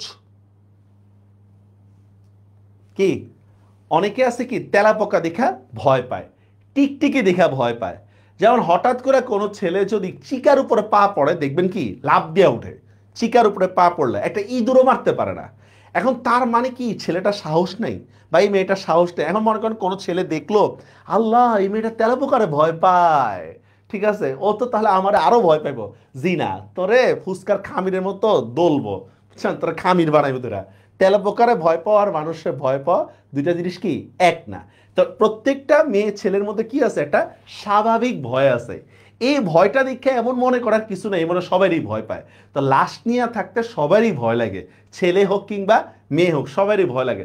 তার মানে এই না যে সে আসলে ওই লাশটাকে বা ওই মানুষটাকে ভালোবাসতো না, এরকম না বিষয়টা। ঠিক আছে, এটাই দেখেন কি বলতেছে, কিংবা তা খাঁটি নয় এই কথা বলা আমার অভিপ্রায় নয়, কিংবা একজনের ব্যবহারই তার চূড়ান্ত মীমাংসা হয়ে গেল এরকম না। একটা মেয়েকে দিয়ে কি দুনিয়ার সব মেয়েরে জাজ করা যাবে বলেন? একটা ছেলেরে দিয়ে কি দুনিয়ার সব ছেলেরে জাজ করা যাবে? কখনোই না। তো এমন আরো অনেক ঘটনা জানি যার উল্লেখ না করিয়াও আমি এই কথা বলিতে চাই, শুধু কর্তব্য জ্ঞানের জোরে, কর্তব্য জ্ঞান মানে কি সংসার করতেছে বুড়া বুড়ি লেগা, শুধু কর্তব্য জ্ঞানের জোরে অথবা বহুকাল ধরিয়া একত্রে সংসার করিবার অধিকারেই এই ভয়টাকে, কোন ভয়টা বলেন তো, এই যে মুমূর্ষু রোগী নিয়ে যে রোগের হাসপাতালে থাকা বা বন জঙ্গলের মধ্যে থাকা, এই ভয়টাকে কোনো মেয়ে মানুষকে অতিক্রম করতে পারে না। বুঝতে পারছেন বিষয়টা? মানে একটা লাশ নিয়ে থাকা, একজন মুমূর্ষু রোগী নিয়ে একা থাকা, এইটা সব মেয়ে মানুষই ভয় পায়। শুধু মেয়ে না, আমার মনে হয় কি ছেলেরাও ভয় পায় এটাতে। ঠিক আছে, ইহা আরেকটা শক্তি, কোনটা? এই যে নিঃস্বার্থ ভালোবাসার শক্তি কাদের মধ্যে পাওয়া গেছে? বিলাসী আর মৃত্যুঞ্জয়ের মধ্যে পাওয়া গেছে। ইহা আরেকটা শক্তি যাহা বহু স্বামী স্ত্রী 100 বছর ঘর করার পরও হয়তো তার কোনো সন্ধান পায় না। মৃত্যুঞ্জয় এবং বিলাসীর মধ্যে যে ভালোবাসার শক্তিটা, এটা বহু দম্পতি 100 বছর সংসার করলেও তাদের মধ্যে পাওয়া যায় না। এবার একটা লাইন বলতেছে, দেখেন এখানে বলতেছে সহসা শক্তির পরিচয়, এটা মানে বুঝালেন। আচ্ছা দেখেন, কে কাকে ভালোবাসবে এটা কি পার্সোনাল ইস্যু নাকি সামাজিক ইস্যু বলেন তো? কে কাকে পছন্দ করবে এটা কি পার্সোনাল বিষয় নাকি সামাজিক বিষয়, কে বলতে পারবেন? এটা একটা পার্সোনাল বিষয়। এখন পার্সোনাল ইস্যু নিয়ে যদি সমাজ ইন্টারাক্ট করে তাহলে যে কোনো মানুষের কাছে কষ্ট লাগবে কিনা বলেন তো? পার্সোনাল বিষয় নিয়ে যদি কি করে সমাজ ইন্টারাপ্ট করে এবং পার্সোনাল ইস্যুটা যদি কাউকে, কথার কথা মনে করেন আপনি মুরগি খান না, এটা আপনার পার্সোনাল ইস্যু, সমাজ আপনার ইমপ্রেস করতেছে, তো মুরগি খাইতেই হবে মাস্ট। তো পার্সোনাল ইস্যুকে যদি সমাজ কি করে, ইন্টারাপ্ট করে, তাহলে মানুষ কষ্ট না করে বা দুঃখ না পেয়ে থাকে না, ওটাই বলতেছে। কিন্তু সহসা সেই শক্তির পরিচয় যখন কোনো নর নারীর কাছে পাওয়া যায়, কার কাছে পাওয়া গেছিল বলেন তো? বিলাসীর কাছে পাওয়া গেছিল, ঠিক আছে? তখন সমাজের আদালতে আসামি করিয়া তাদের দণ্ড দেওয়ার আবশ্যক যদি তো হয় তো হোক। পার্সোনাল ইস্যু নিয়ে কোথায় বিচার বসতেছে? সমাজের মধ্যে বিচার বসতেছে। মানুষের যে বস্তুটি সামাজিক নয়, কোন জিনিসটা সামাজিক না? এই যে পরস্পরকে ভালোবাসা, এটা কোনো সামাজিক বিষয় না। আর এই বিষয়টাই নিয়ে যদি কি হয়, সমাজের কাঠগড়ায় বিচারের সম্মুখীন হয়, তাহলে যে কোনো মানুষ, বিবেকবান মানুষ, এই যে সে দ্বারা বোঝাচ্ছে হচ্ছে বিবেকবান মানুষ, যে কোনো বিবেকবান মানুষ নিজে ইহাদের দুঃখে গোপনে অশ্রু বিসর্জন না করে কোনো মতেই থাকতে পারবে না। কথাটা কি আমার বুঝতে পারছেন? পার্সোনাল ইস্যুকে, ব্যক্তিগত ইস্যু যদি কি হয়, সমাজের মধ্যে বিচার করতে হয়, তাহলে সব মানুষই কষ্ট পাবে। এই জিনিসটা এখানে বলতেছে, বুঝতে পারছেন? ব্যক্তিগত ইস্যু সমাজের মধ্যে আনা যাবে না, পার্সোনাল ইস্যুগুলো। আচ্ছা, প্রায় 2 মাস মৃত্যুঞ্জয়ের খবর নিনে যারা পল্লীগ্রাম দেখেন না, কিংবা রেলগাড়ির জানালায় মুখ বাড়ায় দেখিয়েছেন, মানে হচ্ছে কি বলতেছে দেখেন, যে পল্লীগ্রাম সম্পর্কে সুধারণা রাখেন। পল্লীগ্রাম সম্পর্কে আমরা কি সুধারণা রাখি না? কি বলেন, গ্রামের মানুষ অত্যন্ত সহজ সরল, সামথিং, ঘোড়ার ডিম ইত্যাদি। দেখেন, হ্যাঁ, যারা পল্লীগ্রাম দেখেন না, কিংবা পল্লীগ্রামের, হ্যাঁ, রেলগাড়িতে পল্লীগ্রাম দেখিয়েছেন, তারা হয়তো সবিস্ময় বলে ওঠে, মানে এ কেমন কথা, এ কি সম্ভব হইতে পারে? অত বড় অসুখটা চোখে দেখে আসিয়াও 2 মাস তার খবর নেয় নাই। মানে এতটা মানুষ অকৃতজ্ঞতা বোধ হয় কিভাবে বলেন? যে দেখছেন মৃত্যুঞ্জয় অসুস্থ, আপনি 2 মাস আর কোনো খবরই নেন নেই, এটা কোনো কথা? তাহাদের অবগতির জন্য বলা আবশ্যক যে এই শুধু সম্ভব নয়, এটাই হইয়া থাকে, এটাই বাস্তব। এটাই বাস্তব। কি বলতে দেখেন, একজনের বিপদে, মানে ধনী আর গরিবের মধ্যে যে একটা পার্থক্য, দ্বিমুখী আচরণ, এটার কথা এখানে বলতেছে। আচ্ছা, আপনারা বলেন, একটু জাজ করে বলেন, কারো বাবা যদি বড় লোক থাকে, ছোট একটা বাচ্চাকে দেখবেন অন্য ছোট বাচ্চারা তুমি তুমি বলে ডাকে, ঠিক না? ছোট বাচ্চা। আর কারো বাবা যদি গরিব থাকে, দেখবেন তুই তুই করে ডাকে, কি ডাকে না এরকম? কি বড় লোক হলে তুমি তুমি করে ডাকে, আর ছোট গরিব হলে কি করে? তুই তুই করে ডাকে না? এই দেখছেন, বড় লোকের ব্যাপারে আমাদের এক ধরনের সম্বোধন, গরিবের ব্যাপারে কি আরেক ধরনের সম্বোধন, ঠিক আছে? এই জিনিসটাই এখানে বলতেছে। দেখেন যে একজনের বিপদে পাড়া শুদ্ধ ঝাঁক বাঁধিয়া উপর হয়ে পড়ে, মানে কোনো ধনী মানুষ যদি অসুস্থ হয়, তাহলে কি সব মানুষ তাকে দেখতে যায়, ঠিক আছে? আর গরিব মানুষ যদি অসুস্থ হয়, তাকে কি কেউ দেখতেই যায় না, এটাই বলতেছে। দেখেন, একজনের বিপদে পাড়া শুদ্ধ ঝাঁক বাঁধিয়া উপর হয়ে উপস্থিত হয়ে পড়ে। এই যে একটা জনশ্রুতি আছে, জানি না তা সত্যযুগের পল্লীগ্রামে ছিল কিনা। সত্যযুগ হচ্ছে পুরাণে বর্ণিত 4 যুগের শেষ যুগ, প্রথম যুগ, পুরাণে বর্ণিত প্রথম যুগ। পল্লীগ্রামে ছিল কিনা কিন্তু এই কালে কোথাও দেখিয়াছি বলিয়া মনে করিতে হবে না। কি দেখেন, তবে তার মরার খবর যেহেতু পাও নাই, সুতরাং সে বাঁচিয়ে আছে, এটাই ঠিক। কারণ নেতিবাচক কথাটা দেখবেন খুব বেশি করে প্রকাশিত হয়, কিন্তু ইতিবাচক কথাটা দেখবেন বেশি করে প্রকাশিত হয় না। আপনারা তো সবাই মোটামুটি ফেসবুক ইউটিউব দেখেন না? কি বলেন, ফেসবুক ইউটিউব মোটামুটি দেখেন, ঠিক না? দেখেন, মনে আছে করোনা যখন হয়েছিল, প্রতিদিন 2টা বাজে করোনার আপডেট দিত না? আর আপডেটটা শুনলে দেখেন আপনার মনের মধ্যে একটা প্রভাব পড়ে, ঠিক না? আরে মানুষ মরে যেতেছে, তোর কি হয়েছে? না না, যদি কিছু হয়, কি বলেন, ইউটিউব যদি খুলতে যান, ইউটিউব দেখবেন থামলেন এমন ভাবে দেয়, জিনিসপত্রের দাম বাড়তেছে, ঠিক আছে? মনে মনে কষ্ট লাগে না? কিন্তু যখন জিনিসপত্রের দাম কমে, তখন কি ইউটিউবে পাবলিশড হয় বলেন? তখন কিন্তু আর হয় না। তার মানে হচ্ছে নেতিবাচক বা রিউমার যে জিনিসটা, এই জিনিসটা কি অনেক বেশি ছড়ায়, পজিটিভ জিনিসগুলো কি ছড়ায় না। মৃত্যুঞ্জয় যদি মারাই যাইতো, তাহলে কি তার মরার খবরটা আমাদের কাছে আসতো। যেহেতু মরার খবর এখন আসে নাই, তার মানে মৃত্যুঞ্জয় এখন বাচ্চা আছে। কথাটা কি বুঝতে পারছেন? বুঝতে পারছেন দেখি, তার মরার খবর যেহেতু পাও নাই, সুতরাং সে বাঁচিয়ে আছে, এ কথা ঠিক। ওকে, এমন সময় একদিন হঠাৎ কানে এলো, দেখেন মৃত্যুঞ্জয় সেই বাগানের অংশীদার খুঁড়া তোল পার করে বেড়াতেছেন, মানে গোলমাল করা, ঠিক আছে, ঝামেলা করে বেড়াতেছেন। যে দেখেন কি তোল পার করে বেড়াচ্ছে, গেল গেল গেল গেল, গ্রামটা এবার রসাতলে গেল। এটা হচ্ছে সিস্টেম। সিস্টেমটা কি? ব্যক্তিগত ইস্যুকে ধর্মীয় কিংবা সমাজের আবরণ দেওয়া হচ্ছে কাজ করানো। আপনি ব্যক্তিগতভাবে আপনি চাইতেছেন বেসিক্যালি মৃত্যুঞ্জয়ের কাছ থেকে সম্পত্তি কেড়ে নেওয়া। এখন আপনি যদি শুধু ব্যক্তিগতভাবে যদি বলেন, তাহলে তো মানুষ সায় দিবে না। তাহলে কি করতে হবে? গ্রাম সমাজ অথবা কি ধর্মের আবরণ দিয়ে তাকে সরায় দিতে হবে। আমাদের সমাজে এরকম হয় না, ব্যক্তিগত ইস্যুগুলো ধর্মের আবরণ দিয়ে সরায় দেয়। দেখেন গ্রামটা এবার রসাতলে গেল, বুঝছেন, মানে অধঃপতনে গেল। নালত, নালত হচ্ছে গ্রামের নাম। নালতের মৃত্যুর বলিয়া সমাজে তার মুখ ভারী করার জোর হইল না। কেন মুখ ভারী করার জোর হইল না বলতো? কারণ ধর্মবিরোধী কাজ করায়, ধর্মবিরোধী কাজ করায়। অকাল কুষ্মাণ্ডটা একটা সাপড়ের মেয়ে নিকা করছে, তাচ্ছিল্য করে বলতেছে সাপড়ের মেয়ে নিকা করছে। আর শুধু নিকা নয়, তার তো চুলায় যাক, তার হাতে ভাত পর্যন্ত খাইছে। আচ্ছা দেখেন, বিয়ে করাটা কেন অপরাধ না, কিন্তু ভাত খাওয়াটা কেন অপরাধ? এটা একটা ইন্টারেস্টিং একটা বিষয় আছে। বিয়ে করাটা অপরাধ না, অপরাধ কি ভাত খাওয়া। কারণ ওই সময়ের সমাজ ব্যবস্থায় উঁচু বংশের ছেলে নিচু বংশের মেয়ের সাথে যাই করুক, কি ডাজেন্ট ম্যাটার, তৈরি করুক। কথার কথা মনে করেন আপনি শুনলেন বাংলাদেশের কোনো এক নায়িকা যার 4-5টা বিয়ে হয়েছে, তারা আরেকটা বিয়ে হয়েছে। এখন আপনি শুনলে কি আলহামদুলিল্লাহ কইবেন? না, সাধারণত কি করবেন, আগে দেখে এই বিয়েটা কতক্ষণ টিকে।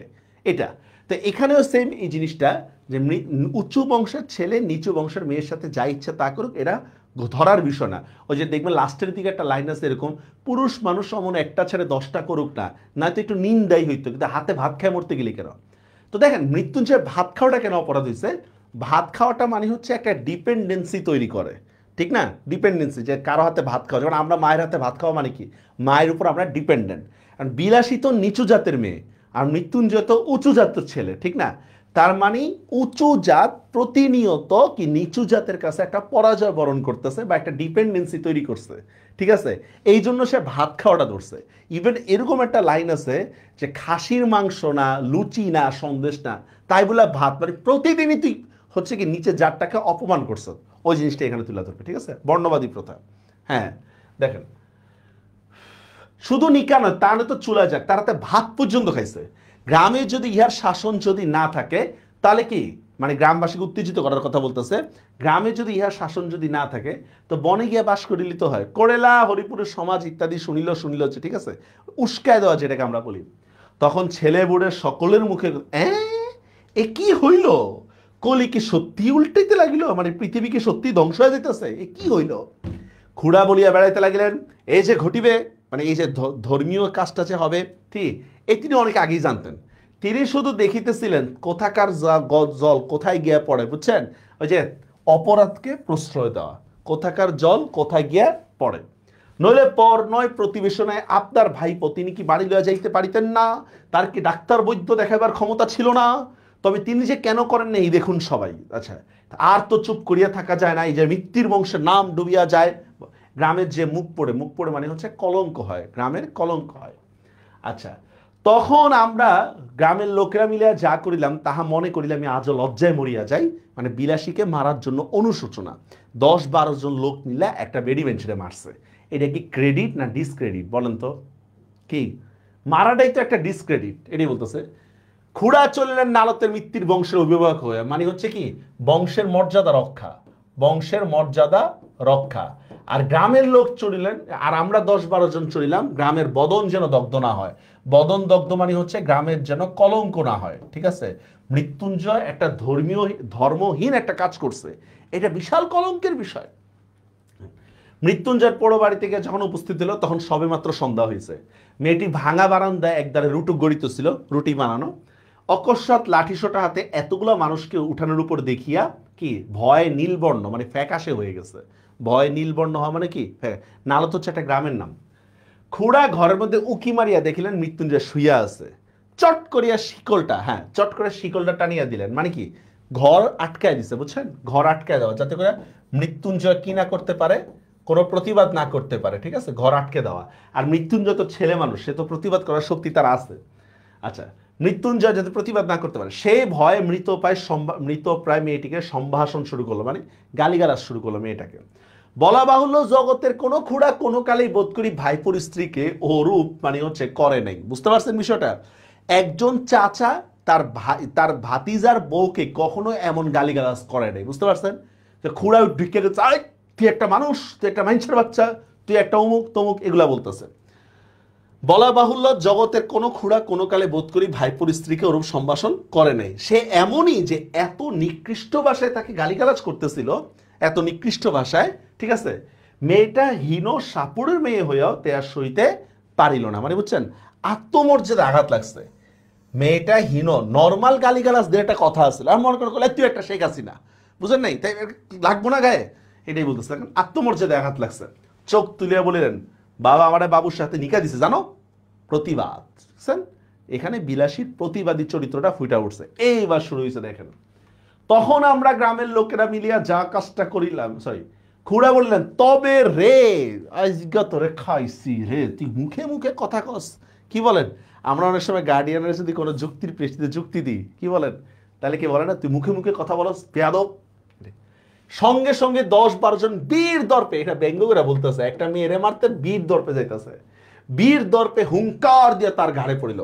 কেহ ধরিল চুলের মুঠি, কেহ ধরিল কান, কেহ ধরিল হাত দুটো, আর যাদের সেই সুযোগ ঘটিল না তারাও নিশ্চেষ্ট রইল না। এটা মানেটা বুঝাবেন, মানেটা হচ্ছে দেখেন, মানুষ তো দরবার 10-12 জন, এখন দেখেন একটা মেয়েরে মারার জন্য তো 10-12টা অঙ্গ প্রত্যঙ্গও নেই, হাত দুটা ধরলে, ঠ্যাং দুটা ধরলে তো, আর চুল ধরলে তো 5টা, আর তো কিছু নাই ধরার মতো, মানে পিড়ায় ধরে যে মারবো।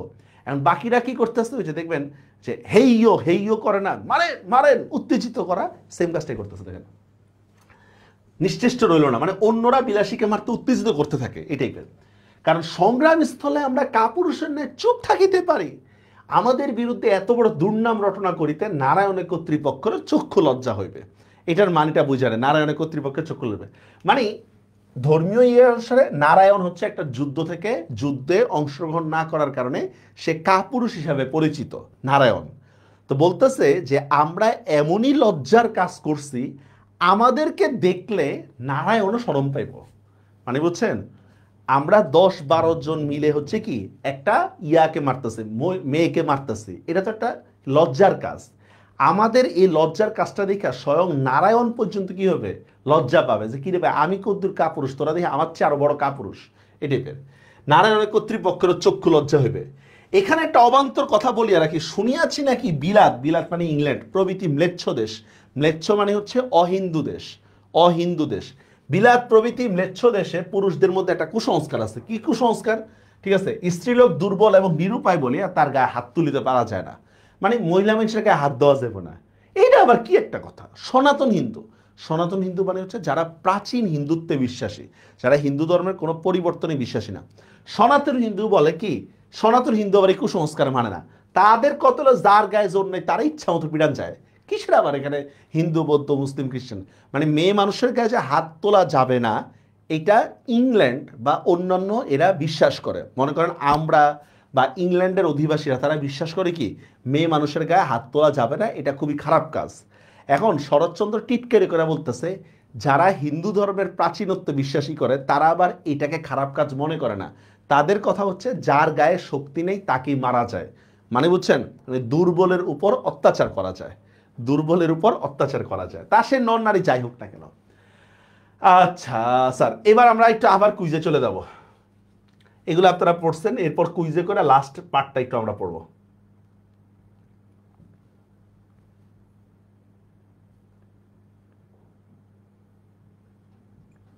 এই বলেন, রেডি? দেবদত্ত কোন সমাস?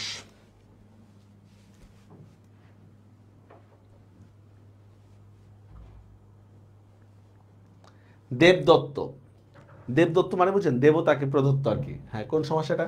তৃতীয়া, চতুর্থী, দ্বিতীয়া, সপ্তমী।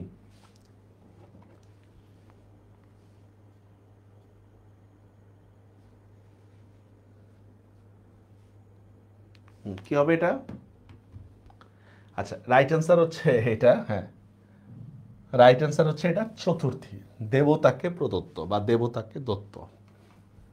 নয়ন কমল কোন সমাস? নয়ন কমল,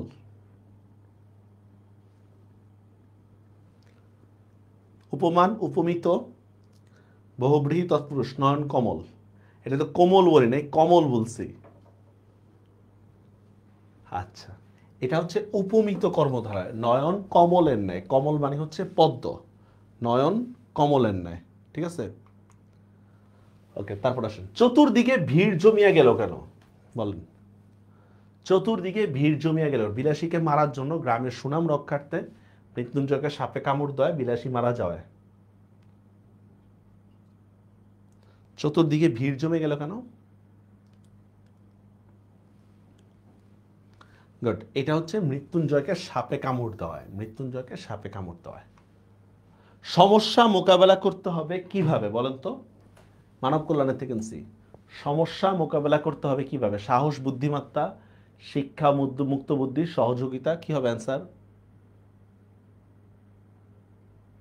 একবারে লাস্টের দিকে আছে মানব কল্যাণের।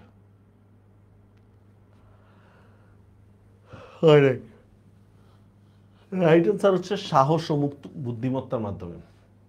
ঠিক আছে, সাহস ও মুক্ত বুদ্ধির মাধ্যমে, সাহস ও মুক্ত বুদ্ধিমত্তা সেটাকে আমরা বলি।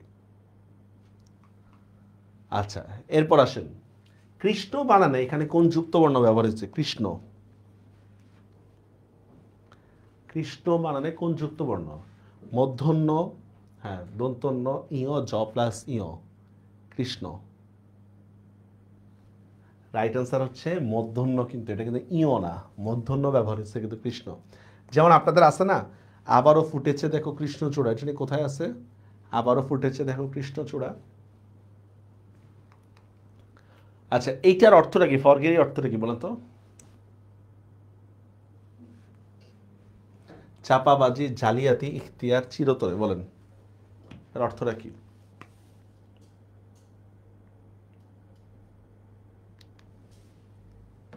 হ্যাঁ, রাইট অ্যান্সার হচ্ছে কি? জালিয়াতি, জালিয়াতি, জালিয়াতি। হ্যাঁ, তারপর আসেন নিচের কোনটি ফলার উদাহরণ নয়? টয় ট, টরফলা, ত ন, হ ল। নিচের কোনটা ফলার উদাহরণ নয়? কি হবে অ্যান্সার? টয় ট, হ্যাঁ রাইট অ্যান্সার হচ্ছে এটা। ট প্লাস ট, এটা কিন্তু কোনো ফলা না। হ্যাঁ, পরে আসেন অবিনয় থাকে কোথায়? অবিনয় সত্য কথা বলায়, মিথ্যা মেনে নেওয়ায়, স্পষ্ট কথা বলায়, নিজের অহমিকা দেখানো। অবিনয় থাকে কোথায়?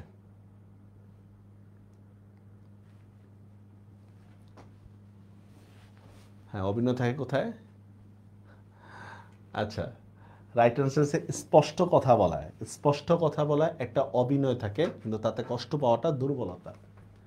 আমরা কেউই লক্ষ্য করিনি, কোন জিনিসটা লক্ষ্য করিনি বলেন তো? বিলাসী গল্পের মধ্যে আমরা কেউই লক্ষ্য করিনি, কোন জিনিসটা লক্ষ্য করিনি?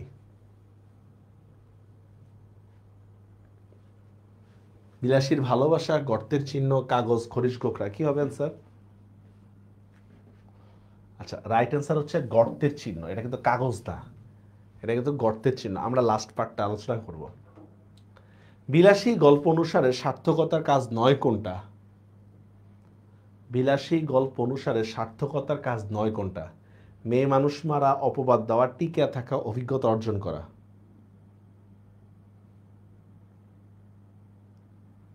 আচ্ছা, অনেকেই কনফিউজড। আচ্ছা, রাইট অ্যান্সার হচ্ছে টিকিয়া থাকাটা। টিকিয়া থাকাটাই চরম সার্থকতা নয়। অতিকায় হস্তি লোপ পাইয়াছে, কিন্তু তেলাপোকা টিকে আছে। আর লাইন আছে এরকম, অতিকায় হস্তি লোপ পাইয়াছে, কিন্তু তেলাপোকা টিকে আছে। আচ্ছা, টোটাল কয়টা হইলো? এবার আমরা একবারে শেষের পার্টে চলে যাব বিলাসীর, কারণ স্লাইডের মধ্যে বিশাল গল্প এটা। হ্যাঁ, স্লাইডের মধ্যে মোটামুটি আমাদের সব দেওয়া আছে। আমরা একবারে শেষের পার্টে চলে যাব, ঠিক আছে? দেবতাকে দত্ত, স্যার দেবতাকে দত্ত, এই দেবতার জন্য তো দেওয়া। 7টা হয়েছে, 6টা হয়েছে। আচ্ছা, দেবতার জন্য দেওয়া, এটা কি চতুর্থী না স্যার? দেবতার জন্য দিয়ে কি আবার ফেরত দিয়ে দিবেন? ফেরত দিয়ে নিবেন না? এগুলোর উত্তর স্লাইডে নাই তো, এগুলোর উত্তর ক্লাসেই, এগুলোর উত্তর। ভেরি গুড, অনেকেরই ভালো হয়েছে। আচ্ছা, ওকে, আমরা বিলাসী নিয়ে পড়তেছি। হ্যাঁ, বিলাসী শেষ দিকে। হুম, একদিন গিয়া শুনিলাম ঘরে তো আর বিষের অভাব ছিল না। হ্যাঁ, একদিন গিয়া শুনিলাম ঘরে তো আবার, হ্যাঁ, বিষের অভাব ছিল না, বিলাসী আত্মহত্যা করিয়া মরিয়াছে, এবং শাস্ত্রমতে সে নরকে গেছে। যেহেতু আমরা কি জানি আত্মহত্যা মহাপাপ, এমন কিছু জানি না আত্মহত্যা মহাপাপ। তো দেখেন শাস্ত্রমতে কি বিলাসী নরকে গেছে। এখন কি কারণে যে সে আত্মহত্যা করছে এটা আর কেউ দেখতেছে না, দেখছে কি আত্মহত্যা করছে। মনে করেন একটা ছেলে আত্মহত্যা করছে, কি কারণে করছে, কি প্রেশারটা ছিল, ওইটা আসলে কেউ দেখে না। আমরা সবাই কি দেখি? আত্মহত্যা করছে, এইটাই। শাস্ত্রমতে সে নিশ্চয় নরকে গিয়াছে। তো যেখানেই যাক, আমার নিজের যখন যাইবার সময় আসিবে, মানে ন্যাড়া বলতেছে আমার নিজের যখন মৃত্যুর সময় আসবে, ওইরূপ কোনো একটা নরকে যাওয়ার প্রস্তাবে আমি কখনো পিছায়া দাঁড়াইব না, এতটুকু বলতে পারি। ঠিক আছে, এতটুকু বলতে পারি। মানে বোঝাচ্ছে এরকম যে বিলাসী ভালোবাসার কারণে নরকে যাচ্ছে, আর বর্তমান সমাজ কি ভালোবাসাহীন সমাজ, যেটা স্বর্গে যাবে। আর ন্যাড়া বলতেছে যে ভালোবাসাহীন স্বর্গে যাওয়ার চেয়ে ভালোবাসাপূর্ণ নরকে যাওয়াটাই ভালো। বিলাসী কেন নরকে যাচ্ছে?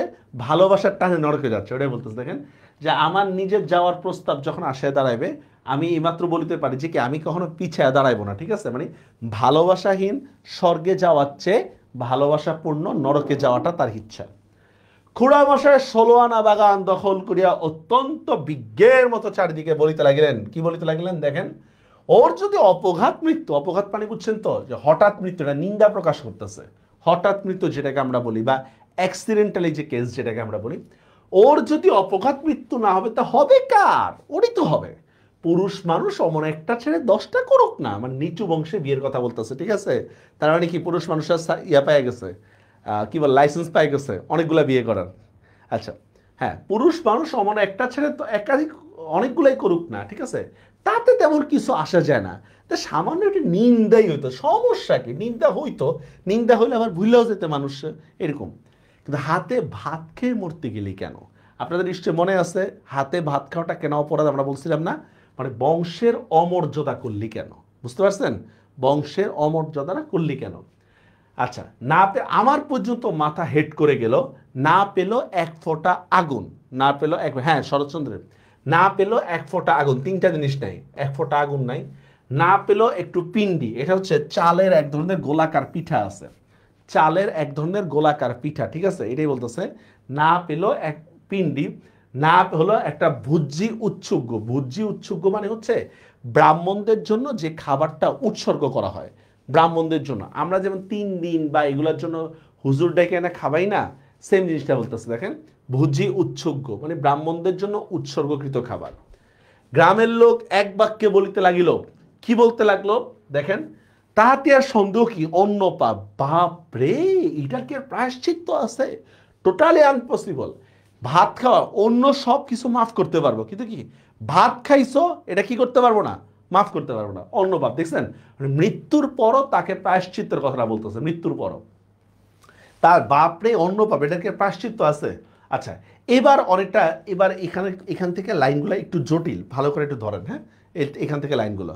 আচ্ছা, দেখেন, গ্রামের বিলাসীর আত্মহত্যার ব্যাপারটা অনেকের কাছে পরিহাসের বিষয় হইল। গরিবের আবার প্রেম, গরিবের আবার ভালোবাসা, এই টাইপের। বিলাসীর আত্মহত্যার ব্যাপারটা অনেকের কাছে পরিহাসের বিষয় হইল। আমি প্রায় ভাবি এই অপরাধ, এই অপরাধ কোনটা? এই যে পরস্পর যে ভালোবাসছে, পরস্পর যে জাত বিসর্জন দিছে জাত নিজের জায়গা থেকে, এই অপরাধ হয়তো কি, হয়তো ইহারা উভয় করিয়াছিল। কিন্তু মৃত্যুঞ্জয় তো পল্লী গ্রামেরই ছেলে, পাড়া গায়ের তেলে জ্বলিত মানুষ, মানে গ্রামের কালচার মেনে তো মৃত্যুঞ্জয় বড় হয়েছে, ঠিক না? তো মৃত্যুঞ্জয় যেখানে গ্রামের কালচার মেনে বড় হয়েছে, সে কেন গ্রামের কালচারের বিরোধিতা করছে? কি কারণ কি ছিল? বিলাসীর ভালোবাসা। বিলাসীর ভালোবাসার টানে সে গ্রামের কালচারের বিরোধিতা করছে, এটাই বলতে। দেখেন, মৃত্যুঞ্জয় তো পল্লী গ্রামেরই ছেলে, পাড়া গায়ের তেলে জ্বলিত মানুষ, মানে গ্রামের সংস্কৃতি মেনেই তো বড় হয়েছে। তবু এত বড় একটা দুঃসাহসের কাছে প্রবৃত্ত করিয়াছিল তাকে যে বস্তুটা, কোনটা? এই যে বিলাসীর ভালোবাসা, সেটা একবার কেউ চোখ মেলিয়া দেখিতে পারিল না। মানে বিলাসীর ভালোবাসা উপলব্ধি করার ক্ষমতা গ্রামবাসীর নেই। কথাটা কি বুঝতে পারছেন? বুঝতে পারছেন এটা, যে বিলাসীর ভালোবাসা কি, বিলাসীর ভালোবাসা উপলব্ধি করার ক্ষমতা কি গ্রামবাসীর মধ্যে নাই।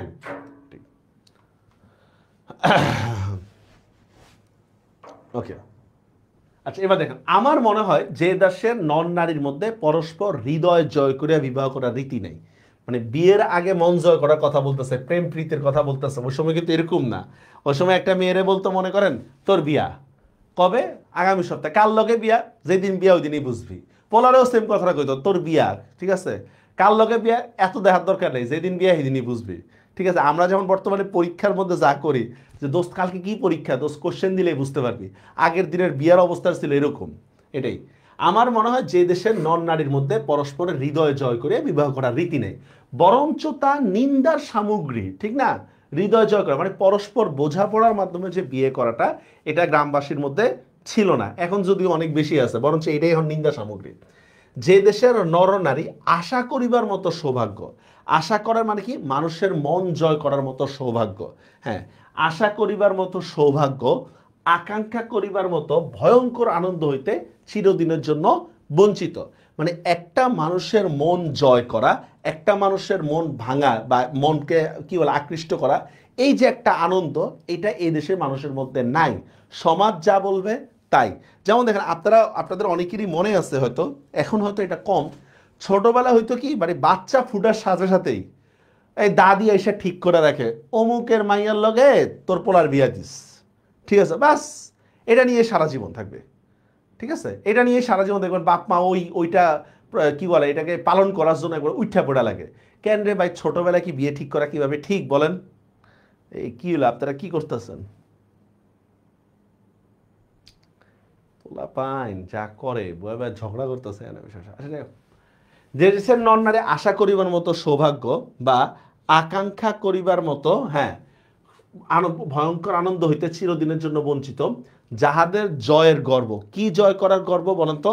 মন জয় করার গর্ব, পরাজয়ের ব্যথা কোনোটাই একটিবারও বহন করিতে হয় না, যাহাদের ভুল করিবার দুঃখ, মানে একটা মানুষের মন ভাঙা ফেলছে, এটা একটা ভুল না, ভুল করিবার দুঃখ আর ভুল না করিবার আত্মপ্রসাদ কিছুরই বালাই নেই, মানে পুরা একটা রোবোটিক টাইপ, রোবট, কিছুরই বালাই নেই, যাহাদের প্রাচীন এবং বহুদর্শী, বহুদর্শী মানে হচ্ছে কি, যারা অনেক দেখছেন, বিজ্ঞ সমাজ, যাদের প্রাচীন এবং বহুদর্শী বিজ্ঞ সমাজ সর্বপ্রকার হাঙ্গামা হইতে, হাঙ্গামা দ্বারা এই লাইনটা খুব গুরুত্বপূর্ণ, হাঙ্গামা মানে হচ্ছে সমাজের কুপ্রথার বিরুদ্ধে প্রতিবাদ না করা, হাঙ্গামা বলতে বোঝাচ্ছে কি, সমাজের কুপ্রথার বিরুদ্ধে প্রতিবাদ না করা, সর্বপ্রকার হাঙ্গামা হইতে অত্যন্ত সাবধানে দেশের লোককে তফাত করিয়া আজীবন কেমন ভালোটি থাকিবার ব্যবস্থা করিয়া দিয়াছেন।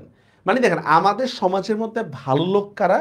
যারা কোনো কথার প্রতিবাদ করে না, যারা সমাজ মেনে চলে, সমাজের মধ্যে ভালো হলেও সেটাকে মানে, খারাপ হলেও সেটাকে মানে, এটাই তো আমাদের কাছে ভালো হওয়ার একটা ক্রাইটেরিয়া, ঠিক না? তো এটাই বলতেছে, যে দেশের লোক সামাজিক কুপ্রথার বিরুদ্ধে প্রতিবাদ করার শক্তিই নাই, তারা কোনোভাবে বিলাসীর ভালোবাসাকে মূল্যায়ন করতে পারবে না। দেখেন, বিজ্ঞ সমাজ সর্বপ্রকার হাঙ্গামা হইতে অত্যন্ত সাবধানে দেশের লোককে তফাত করিয়া আজীবন কেবল ভালোটি থাকিবার ব্যবস্থা করিয়া দিয়েছেন।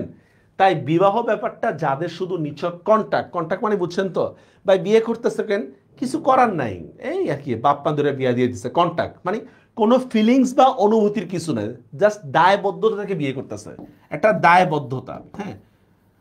তাই বিবাহ ব্যাপারটা যাদের কাছে নিছক কন্ট্যাক্ট, তার যেটা যতই বৈদিক মন্ত্র দিয়ে ডকুমেন্ট পাকা করা হোক না কেন, সে দেশের লোকের সাধ্যই নেই মৃত্যুঞ্জয়ের অন্য পাপের কারণ বুঝে। মানে ভালোবাসাহীন সমাজ ভালোবাসাকে কখনোই মূল্যায়ন করতে পারবে না। ওই দেশের মানে আগের দিনে বিয়েটা হইতো কি, জাস্ট একটা দায়বদ্ধতা থেকে বিয়ে হইতো, পরস্পর ভালোবাসা থেকে বিয়েটা হইতো না। তো ন্যাড়া এটাই বলতেছে যে দায়বদ্ধতার বিয়ে আর ভালোবাসার বিয়ে দুইটার মধ্যে কি আছে, অনেক পার্থক্য আছে।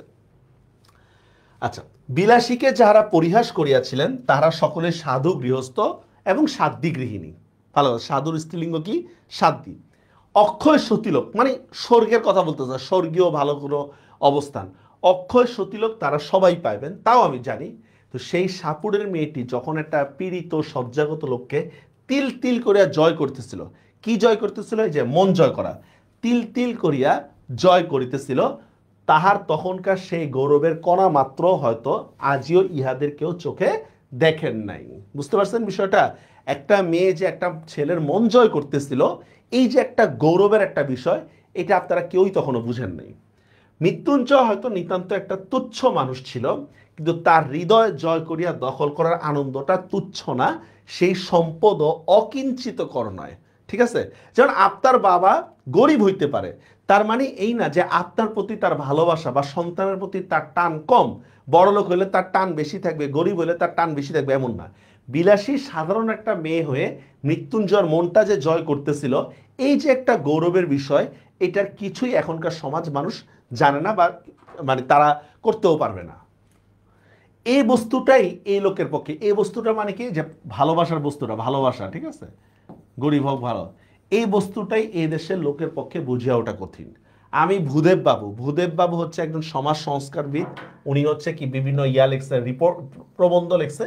আমি ভূদেব বাবুর পারিবারিক প্রবন্ধের দোষ দিব না এবং শাস্ত্রীয় তথা সামাজিক বিধি ব্যবস্থার নিন্দা করিব না। আচ্ছা, এখানে একটা টুইস্ট আছে, টুইস্টটা ভালো করে বুঝে নেন। শরৎচন্দ্র কিন্তু বেসিক্যালি হচ্ছে তৎকালীন হিন্দু সমাজে নিন্দা করতেছে, কিন্তু সফট ভাষায় করতেছে, সফট ভাষায়। তো নিন্দা করার পরে এখন যদি শরৎচন্দ্র হিন্দু সমাজে নিন্দা করে, তাহলে যারা হচ্ছে এই ধর্মটাকে বা হিন্দু ধর্মটাকে হচ্ছে বিশ্বাস করে ওইভাবে, তারা শরৎচন্দ্রকে একটা যুক্তি দিবে, সেটা কি যে এই হিন্দু সমাজ এতগুলা বিপ্লবের মধ্যে এখনো টিকে আছে, তার মানে বোঝাই যাচ্ছে হিন্দু সমাজের যে নিয়ম নীতি এগুলো রাইট। আবার বলতেছে দেখেন, শরৎচন্দ্র হিন্দু সমাজে নিন্দা করছে কিন্তু সফট ভাষায় করছে। যদি কড়া ভাষায় করে তাহলে যারা ধার্মিক হিন্দু তারা শরৎচন্দ্রকে যুক্তি দিবে কি যে হিন্দু সমাজ এত বিপ্লবগুলোর মধ্যে এখনো টিকে আছে, এটা প্রাচীন একটা ধর্ম, যেহেতু এইটা এখনো টিকে আছে তার মানে এইটা রাইট ধর্ম, তুমি ভুল। তখন শরৎচন্দ্র যুক্তিতে এইটা বলতে পারে টিকে থাকাটাই কোনো ধর্মের জন্য সার্থকতার বিষয় না। যেমন তেলাপোকা আর ডাইনোসর একই সময়ের। তো দেখেন ডাইনোসর কিন্তু বিলুপ্ত হয়ে গেছে, কিন্তু তেলাপোকা কিন্তু এখনো টিকে আছে।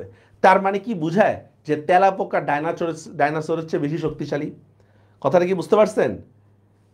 তেলাপোকা ডাইনোসরের চেয়ে বেশি শক্তিশালী এটা বুঝাবে? এটা তো আর বুঝায় না। এখানে সেম জিনিসটা বলতেছে দেখেন, মুখের উপর কড়া জবাব দিয়া যাহারা বলিবেন এই হিন্দু সমাজ তার নির্ভুল বিধি ব্যবস্থার জোরেই অত শতাব্দীর অতগুলো বিপ্লবের মধ্যে টিকে আছে। বুঝছেন এটা কাদের যুক্তি? এটা হচ্ছে হিন্দুদের যুক্তি, ঠিক আছে, হিন্দুদের যুক্তি যে হিন্দু সমাজ এখনো টিকে আছে, তার মানে হিন্দু সমাজ রাইট, ঠিক আছে। অতগুলা বিপ্লবের মধ্যে বাঁচিয়ে আছে মানে হিন্দু সমাজ এখনো টিকে আছে, তার মানে কি এই ধর্মের সব নিয়মই সঠিক, এটা হিন্দুদের যুক্তি। আমি তাহাদের অতিশয় ভক্তি করি, মানে যারা ধর্মের প্রতি বিশ্বাস আছে, সম্মান বোধ আছে, তাদেরকে খুব ভক্তি করি, ভালো কথা। প্রত্যুত্তরে আমি কখনোই বলবো না, মানে তাদের জবাব দিব না, কি জবাব দিব না, যে টিকে থাকাটাই চরম সার্থকতা নয়। কোনো একটা ধর্ম বা কোনো একটা রীতিনীতি টিকে আছে এইটার মানে এই না সেই রীতিনীতিটা রাইট। অতিকায় হস্তি লোপ পাই আছে। আপনারা আইস এজ মুভি দেখছেন? আইস এজের মধ্যে দেখছেন একটা হাতি টাইপের, ওইটাই বলা হচ্ছে অতিকায় হস্তি, ঠিক আছে। অতিকায় হস্তি লোপ পাই আছে কিন্তু তেলাপোকা টিকে আছে। যেমন দেখেন এখনো গ্রাম অঞ্চলের মধ্যে গেলে দেখবেন মাজার নিয়ে যে বিষয়টা এগুলো টিকে আছে না? বলেন, মাজার লাল সালুর মধ্যে যে জিনিসটা তুলে ধরছে, অনেক কুসংস্কার টিকে আছে না? তার মানে কি টিকে থাকা মানে কি ওটা রাইট? বলেন, গ্রামের মধ্যে অনেক কুসংস্কার আছে না? এখনো অনেক কুসংস্কার। দেখবেন অসুস্থ হলে ডাক্তারের কাছে না যায়, কবিরাজের কাছে যায়, ঠিক না? এটাই বলতেছে টিকা থাকাটাই কোনোদিনই সার্থকতা নয়। অতিকায় দেখেন, অতিকায় হস্তি লোপ পাই আছে কিন্তু তেলাপোকা টিকে আছে। বুঝতে পারছেন? মানে ধর্মের কুসংস্কারের প্রতি এখানে কটাক্ষ করে এই কথাটা বলতেছে। আমি শুধু এই বলিব, বড় লোকের নন্দগোপাল মানে বড় লোকের আদরের ছেলে, ঠিক আছে, নন্দগোপাল আদরের ছেলে, আদর, ননির পুতুল বলি না, ওই যে হাতের কি ছি ছি নাকি কি একটা গান আছে না, ওইটা। বড় লোকের নন্দগোপালটির মতো দিবারাত্রি চোখে চোখে এবং কোলে কোলে রাখিলে সে যে বেষ্টি থাকিবে তাতে কোনো সন্দেহ নেই। মানে সমাজ মেনে আপনি যদি চলেন তাহলে সবাই আপনাকে সাপোর্ট করবে, এটা ঠিক আছে, সমাজ মেনে যদি আপনি চলেন, ঠিক আছে। কিন্তু একেবারে তেলাপোকার মতো বাঁচা রাখাচ্ছে মানে একবারে ব্যক্তিত্বহীন জীবন। ব্যক্তিত্বহীন জীবনটা কেমন আপনাদেরকে উদাহরণ দিলে বুঝতে পারবে ভালো করে। যেমন এই যে গত কয়েক মাস আগে যে আন্দোলন যখন হয়েছে, বলেন তো আমাদের মুরব্বীরা কি আমাদের পক্ষে ছিল না বিপক্ষে ছিল? বলেন, জুলাই আগস্টে যখন আপনারা আন্দোলনে গেছেন আমাদের মুরব্বীরা আমাদের পক্ষে ছিল না বিপক্ষে ছিল? অপোজিট ছিল না? এখন দেখেন মুরব্বীদের অভিজ্ঞতা আছে না, অনেক অনেক অভিজ্ঞতা, আমাদেরকে ডিমোটিভেট করছে মারাত্মকভাবে। তখন আপনারা যখন মানে হচ্ছে কি কাউন্টার লজিক দিচ্ছেন যখন, তখন তারা বেয়াদব বলছে না, এরকম বলছে না তোরা বেশি বুঝোস, পোস্ট ডিলিট করে দাও, এগুলো বলছে না কি? এইটাই বলতেছে যে মাঝে মধ্যে যদি মুরব্বীদের কথার ব্যতিক্রম চলে আসে বা সমাজের নিয়মের যদি কি বিপরীত চলে আসে, এটা এমন কোনো পাপ না যার কারণে সমাজ থেকে বের করে দিতে হবে। নয়তো এখন বলেন, এখন আমাদের কি উচিত? মুরব্বীদেরকে বের করে দেওয়া উচিত না? এখন আমাদের ঘর থেকে মুরব্বীদের বের করে দেওয়া উচিত? ওরা তো বিপক্ষে আসছিল নাকি? এরকম কি কিছু? দেখেন এটা বলতেছে, দেখেন বড় লোকের নন্দগোপালটির মতো দিবারাত্রির, মানে সমাজ মেনে, নন্দগোপাল দ্বারা এখানে বোঝাচ্ছে সমাজ মেনে চলার কথা বলতেছে, সমাজ মেনে, সমাজ মানা। বড় লোকের নন্দগোপালটির মতো দিবারাত্রির চোখে চোখে এবং কোলে করে রাখলে সে যে বেশ থাকিবে তাতে কোনো সন্দেহ নাই। যেমন এই যে যারা ক্লাসের টপার, তারা কি কোনো টিচারের কথা কোনো প্রতিবাদ করে, কোনো নিয়মের কোনো প্রতিবাদ করে? করে না, ঠিক না? এই টাইপের। আচ্ছা, তাতে কোনো সন্দেহ নেই। কিন্তু একেবারে তেলাপোকার মতো বাঁচায় রাখা মানে একবারে ব্যক্তিত্বহীন জীবন, একেবারে ব্যক্তিত্বহীন। ধরেন আপনি একটা মেয়ে বিপদে পড়ছে, সে ক্লাসের টপারের কাছে এটা সহযোগিতা চাইছে যে আমার একটা ছেলে বিরক্ত করে, আর ক্লাসের ব্যাক বেঞ্চারের কাছে সহযোগিতা চাইছে যে আমার একটা ছেলে বিরক্ত করে। আচ্ছা বলেন তো আসলে কে তাকে সাপোর্ট করবে বেশি, কি টপার নাকি ব্যাক বেঞ্চার? কে বেশি সাপোর্ট করবে? ও হ্যাঁ, অনুপমের মতো, রাইট, ব্যাক বেঞ্চাররা, রাইট, ব্যাক বেঞ্চাররা আসলে কিন্তু আসলে সম্পদ। ঠিক আছে, হ্যাঁ, ইট ডিপেন্ডস, অ্যাজ ইউজুয়াল বলতেছি আর কি আমরা। আচ্ছা, তেলাপোকার মতো বাঁচায় রাখাচ্ছে এক আধবার কোল হতে নামাইয়া আর পাঁচজন মানুষের মতো দুই এক পা হাঁটিতে দিলে প্রায়শ্চিত্ত করিবার মতো পাপ হয় না। মাঝে মধ্যে সমাজের নিয়মের বিপরীতে কোনো কাজ করলে এমন কিছু না যাকে সমাজ থেকে বের করে দিতে হবে। যুবকরা যা করতেছে সবসময় যে রাইট হবে বিষয়টা এমন না। সবসময় কি রাইট হবে বলেন? সবসময় রাইট হবে না। তার মানে এই না যে মাঝে মধ্যে সমাজের বিপরীত হলে একবার আপনি কি করবেন, সমাজ থেকে বের করে দিবেন, এমন না, ঠিক আছে? Backbencher on fire. না না, আমি কারো হচ্ছে মানে হচ্ছে আলাদা করে সাপোর্ট করে বলছি। তবে এইটা ঠিক যে ব্যাকবেঞ্চার যারা, তাদের নেটওয়ার্কটা থাকে অনেক বড়। ব্যাকবেঞ্চার, এদের ফ্রেন্ড সার্কেল থাকে অনেক বেশি, ঠিক আছে? যে কোনো একটা কাজে ডাকলে তাদেরকে পাওয়া যায়। কিন্তু টপার বা এরা, এদের মধ্যে হচ্ছে ফ্রেন্ড সার্কেলের ইয়েটা অনেক কম থাকে। এদের মধ্যে কেমন যেন একটা স্বার্থ নিয়ে একটা কাজ করে তাদের মধ্যে, ঠিক আছে, যে আমি পড়ালেখা করি ও করে না, ইত্যাদি ইত্যাদি, নাকি? হ্যাঁ, আবার টপাররা রাগ করে না, অনেকে আছে অলরাউন্ডার, সব দিকেই টপার। আচ্ছা, এবার কোনো কোশ্চেন থাকে বলেন। পুরা কলেজ আপনার বন্ধু? কলেজে যায় না ব্যাক বেঞ্চার? বেঞ্চ আছে নাকি আগে দেখেন।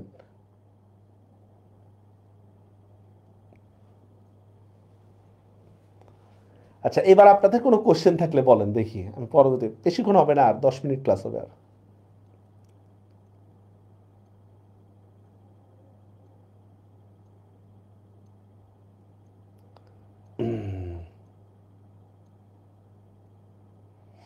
আচ্ছা, স্লাইডের মধ্যে এখানে সব দেওয়া আছে, ঠিক আছে? স্লাইডের মধ্যে আপনারা হচ্ছে একটু দেখে নিয়েন, কষ্ট করে দেখে নিন। যে লাইনগুলো বুঝতে একটু সমস্যা সেগুলো হচ্ছে আমি আপনাদেরকে বুঝাই দিচ্ছি। তারপরে কোনো লাইন বোঝার সমস্যা থাকলে একটু বলে নিয়েন, বললেন। হ্যাঁ, এমসিকিউ সলভ করে দিছি তো স্যার, এমসিকিউ সলভ করে দিলাম না? শেষ করি নেই ক্লাস, ওয়েট করেন, স্টিল নাও শেষ করি নেই আমরা। আচ্ছা, এবার দেখেন স্যার, শব্দার্থ, টিকা, দুনিয়াস, এগুলো আপনারা পড়ছেন। যেগুলো আমার গুরুত্বপূর্ণ এগুলো আমার মার্ক করেও দিছে, সবই মার্ক করা আর কি। টিকাগুলো বেশি ভালো করে পড়েন, হ্যাঁ, টিকাগুলো এগুলো ভালো করে পড়েন। আচ্ছা, এক্সট্রা তথ্য দেখেন, গুরুত্বপূর্ণ উক্তি, যা স্লাইড থেকে বলে যে চার সাটা বিদ্যা যেসব ছেলের পড়ে, এগুলা কেন বলতেছে লেখকের উক্তিগুলা, এগুলার কারণ কি? হ্যাঁ, এগুলো গুরুত্বপূর্ণ কিছু তথ্য, এটা জ্ঞানমূলকের জন্য গুরুত্বপূর্ণ, জ্ঞানমূলক প্রশ্নের জন্য অত্যন্ত গুরুত্বপূর্ণ, জ্ঞানমূলক, ঠিক আছে? পারিবেন? আচ্ছা, অনুধাবনমূলক কোশ্চেন। হ্যাঁ, কি বলতেছেন স্যার? আমার টেস্ট চলে যাচ্ছে এখন থেকে। ভাই দেখেন কিছু, এই যে অনুধাবনমূলক কোশ্চেন আপনারাই পড়বেন, এগুলা এগুলা পড়লেই হবে স্যার। না, এমসিকিউর উত্তর স্যার স্লাইডে দিব না। কেন দিব না? কারণ আপনারা তাহলে ক্লাস করতেছেন কেন? যারা ক্লাস করে নাই তাদের জন্য এই সুবিধাটা আমি দিব না। কষ্ট করে ক্লাস দেখবে, কি বলেন? যারা ক্লাস করে আর যারা ক্লাস করে না, দুইটা কি সমান বলেন? ধরেন আপনারা কেউ ক্লাস করতেছেন না, আমার কি পড়াইতে ওরকম আগ্রহ লাগবে বলেন? কখনই না। তাহলে আপনি কেন এই যে বাংলাদেশের খেলাটা বাদ দিয়ে ক্লাস করতেছেন কেন আপনার বলেন? এই যে এত বড় একটা স্যাক্রিফাইস করতেছেন, খেলা বাদ দিয়ে ক্লাস দেখতেছেন, ঠিক না? তাহলে ওটার মূল্যায়ন করতে হবে না আমার?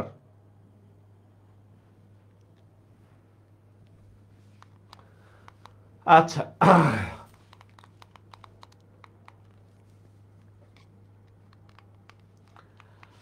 ওকে, এবার আমরা কুইজ কুইজ শেষ করে ফেলছি অলরেডি, কুইজ শেষ।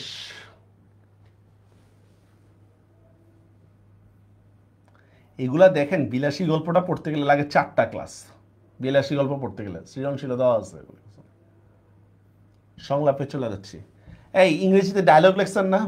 ইংরেজিতে মাস্ট সংলাপ দেওয়ার চেষ্টা করবেন, একেবারে মাস্ট। কঠিন কিচ্ছু নেই সংলাপে। নাম্বার লিখলেই 7-8 নাম্বার দিবে অ্যাজ ইউজুয়াল। 7-8 নাম্বার বলে রাখি। এটা হচ্ছে কি কি বিষয় আসতে পারে বলি স্যার। 1 নম্বর হচ্ছে এটা সাম্প্রতিক ইস্যু নিয়ে আসতে পারে, সাম্প্রতিক যে কোনো ইস্যু নিয়ে, ঠিক আছে?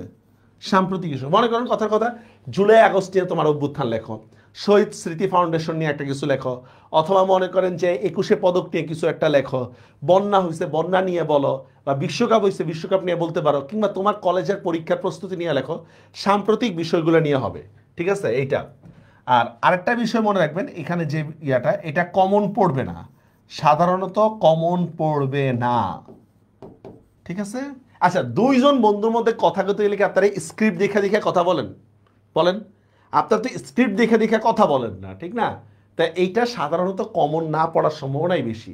যাই হোক না কেন, কি করবেন হচ্ছে কি, মানে হচ্ছে ওই সম্পর্কিত কিছু তথ্য দেওয়ার চেষ্টা করবেন। নিজেরা আমরা যেমন কথাবার্তা বলি না, ডায়লগ টাইপের, বাস এইভাবে, আর কিছু না। এটা কয় পৃষ্ঠা লিখতে হবে? 2 থেকে 2.5 পেজ। 2 থেকে 2.5 পেজ, আর বেশি না। 2 থেকে 2.5 পেজ লিখবেন। ওকে, দেখেন এই যে সংলাপের মধ্যে একটা শিরোনাম দিতে হবে, ঠিক আছে? ফার্স্টে দেখেন এই জিনিসগুলো মার্ক করে দিছি। একটা শিরোনাম দিতে হবে। শিরোনামটা যদি পরীক্ষার মধ্যে দেওয়াই থাকে এরকম যে মনে করেন পরিবেশ দূষণ নিয়ে 2 বন্ধুর মধ্যে একটা সংলাপ লেখো, পরিবেশ দূষণ নিয়ে, তাহলে আপনি এখানে লিখে দিবেন কি, পরিবেশ দূষণ সংক্রান্ত সংলাপ। মানে শিরোনাম পরীক্ষায় যা দেওয়া থাকবে ওইটাই দিবেন, ঠিক আছে? আপনাকে ওই যে প্রতিবেদনের মতো যে এক্সট্রা অ্যাক্টিভিটি, মানে এক্সট্রা করে শিরোনাম বানাইতে হবে বা একটু ব্যতিক্রমী হইতে হবে এরকম কোনো দরকার নেই, ঠিক আছে? অবিকৃত রেখে নামকরণ করবেন।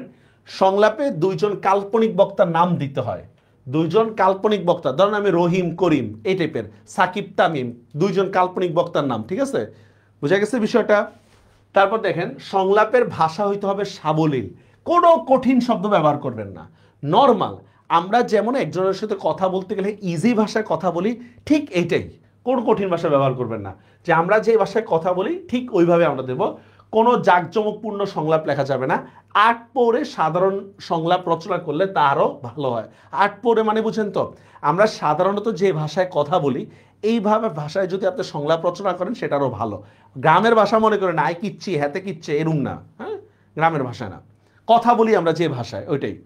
আচ্ছা, তারপর দেখেন সংলাপের কথাগুলো একটির সঙ্গে একটা যোগ থাকতে হবে, একটার সাথে একটা প্রাসঙ্গিকভাবে, একটার সাথে একটা প্রাসঙ্গিকভাবে যোগ থাকতে হবে। ধরেন আমি আজকে আপনাদেরকে বললাম বাংলাদেশের ক্রিকেট নিয়ে একটা সংলাপ লেখো। হ্যাঁ, কেমন আছো? ভালো আছি। তুমি কেমন আছো? ভালো আছি। আজকে আচ্ছা, আজকে তোমার পরিকল্পনা কি? আচ্ছা, আজকে তো এফআরবিতে ক্লাসও আছে, আবার ক্রিকেটও আছে, চেষ্টা করবো হচ্ছে ক্লাসটা দেখার পরে হচ্ছে ক্রিকেট খেলাটা দেখবো, ঠিক আছে? ধরেন একবারে নর্মাল ভাষায় কথা বলতেছি। ও আচ্ছা, তো বাংলাদেশ ক্রিকেট খেলার কি অবস্থা? তুমি কি মনে করো বাংলাদেশকে এবার চ্যাম্পিয়ন্স ট্রফিতে কত রানে হারবে? ইত্যাদি ইত্যাদি। এবার শুরু করতে পারবেন না, বগর বগর করে কথা বলতে পারবেন না, কি বলেন? আর অমুকরে নিলে হয়তো ভালো হইতো, তমুকরে নিলে আরো ভালো হইতো, শৃঙ্খলার অভাব, সামথিং, এইগুলা ছেলেরা মোটামুটি ভালোই চাপাবাজি করে দিতে পারবেন নাকি? এখানে কোনো কোটেশন হবে না, কোনো কোটেশন না, জাস্ট নাম দিয়ে শুরু করবেন, জাস্ট নাম দিয়ে শুরু করবেন, ঠিক আছে?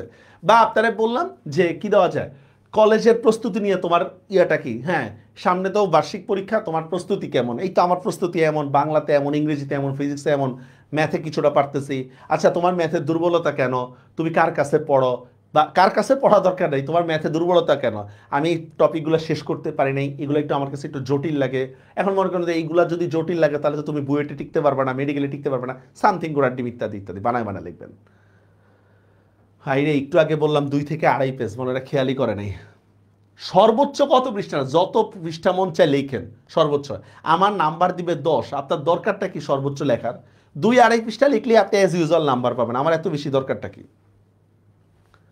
আচ্ছা, লাস্টে এসে এই দেখেন সাধারণত তুই তুকারি করেন না, ঠিক আছে? তুই তুই এগুলা দিয়েন না। যদিও আপনাদের গাইড বইগুলোর মধ্যে তুই তুই দিয়ে রাখছে 2 বন্ধুর মধ্যে সংলাপের ক্ষেত্রে, তবে আপনারা পরীক্ষার মধ্যে তুই তুই না দেওয়ার চেষ্টা করেন, ঠিক আছে? হ্যাঁ, নাম দিয়ে লিখবেন, নাম দিয়ে লিখবেন, রফিক, তোর, করিম, এভাবে লিখেন। আর যদি বলে যে আপনার এবং টিচারের মধ্যে লিখতে, তাহলে আমি শিক্ষক, ওইভাবে দিয়েন। যদি দুই বন্ধুর কথা লেখে বন্ধুর নাম দিবেন, আর যদি বলে তুমি এবং তোমার টিচারের মধ্যে লেখো, তাহলে আমি আমার টিচার অমুক এইভাবে দিবেন। আচ্ছা, ইতিবাচক মনোভাব দিয়ে শেষ করতে হবে, এগুলো আসলে কিছুই না, এগুলা ঘোড়ার ডিম ইত্যাদি। দেখেন এই যে কিছু সংলাপ দেখেন, এই দেখেন বই পড়া নিয়ে দুই বন্ধুর মধ্যে সংলাপ দেখছেন, এক একটা জোড়ার পরে একটু একটু গ্যাপ, একটা জোড়ার পরে একটু গ্যাপ, এক একটা জোড়ার পরে একটু গ্যাপ, পারবেন না? জোড়ার পরে পরে একটু গ্যাপ দিয়ে লিখতে পারিবেন?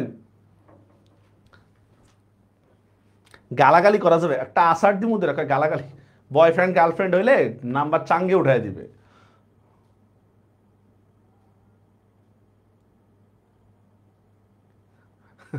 এখন বলতেছে আমি ডিবেট পছন্দ করি না। কেন? ডিবেট হয় গালাগালি করা, গালিগালাজ করা যাবে এটা কোনো কথা?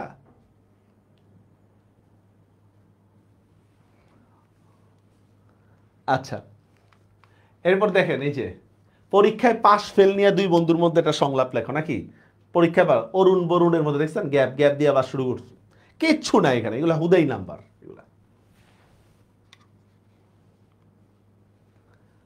না, পরে গ্যাপ না দিলে কোনো নাম্বার কাটা যাবে না স্যার, পরে গ্যাপ না দিলে নাম্বার কাটা যাবে না বলতেছি আর কি। জান বাবু ইত্যাদি, তাহলে তো সংলাপ লেখার দরকার নেই রে ভাই। আপনাদের সংলাপ লেখার দরকার, আপনারা ছোট গল্প লিখেন, একটি প্রেমের কাহিনী এমনি লিখেন, তুই তোকারি করেন না সাধারণত। ঠিক আছে, আমি এখানে তুই তোকারি দিছি আর কি, আমি এখানে দিছি, সাধারণত আপনারা লিখেন না। ঠিক আছে, এগুলা প্লাস্টিক দূষণ, ঠিক আছে, এই যে সামথিং করার ডিম ইত্যাদি,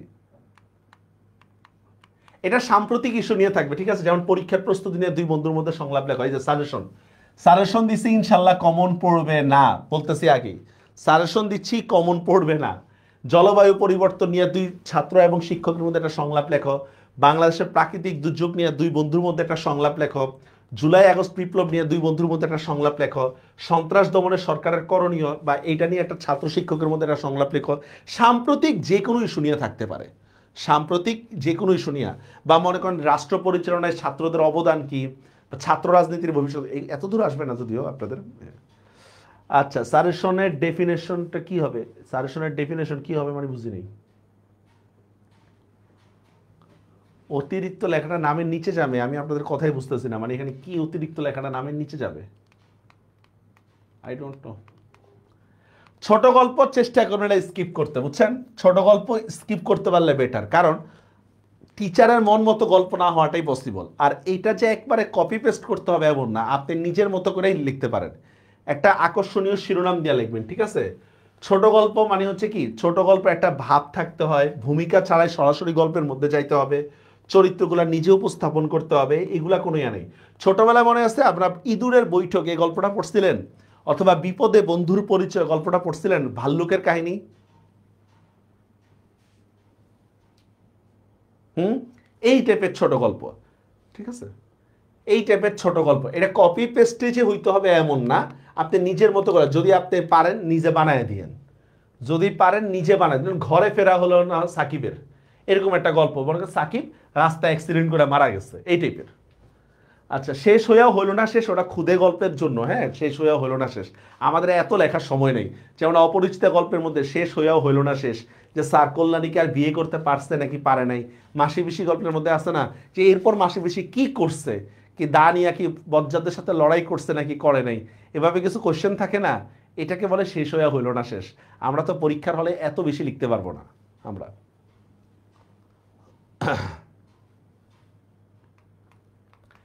এই হাবিজাবি গোড়ার ডিম ইত্যাদি ইত্যাদি। ওকে, এবার আপনারা দেখি কি কি কোশ্চেন আছে বলেন, আমি বুঝি নাই। স্যার সংলাপে হেডলাইন না দিলে কি মার্ক কাটবে? স্যার মার্ক কাটাটা এটা টিচারের উপর ডিপেন্ড করে, মার্ক কাটতেও পারে নাও কাটতে পারে। উদারপন্থী টিচাররা মার্ক কাটবে না, কিন্তু অনেকে আছে মার্ক কাটতে পারে, 1 নম্বর হয়তো কাটতে পারে সর্বোচ্চ, এর বেশি না। রবীন্দ্রনাথের সেকা খাওয়া গল্প তো এই জন্য মিলন হয় না, মিল হয় না। বিপদে বন্ধুর পরিচয়, এখানে পরীক্ষার হলে বন্ধুর পরিচয় দিয়েছেন, কাজের কাজ করছেন।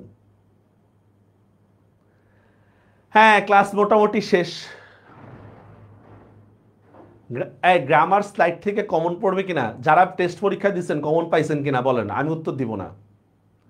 যারা টেস্ট পরীক্ষা দিচ্ছেন কমন পাইছেন কিনা?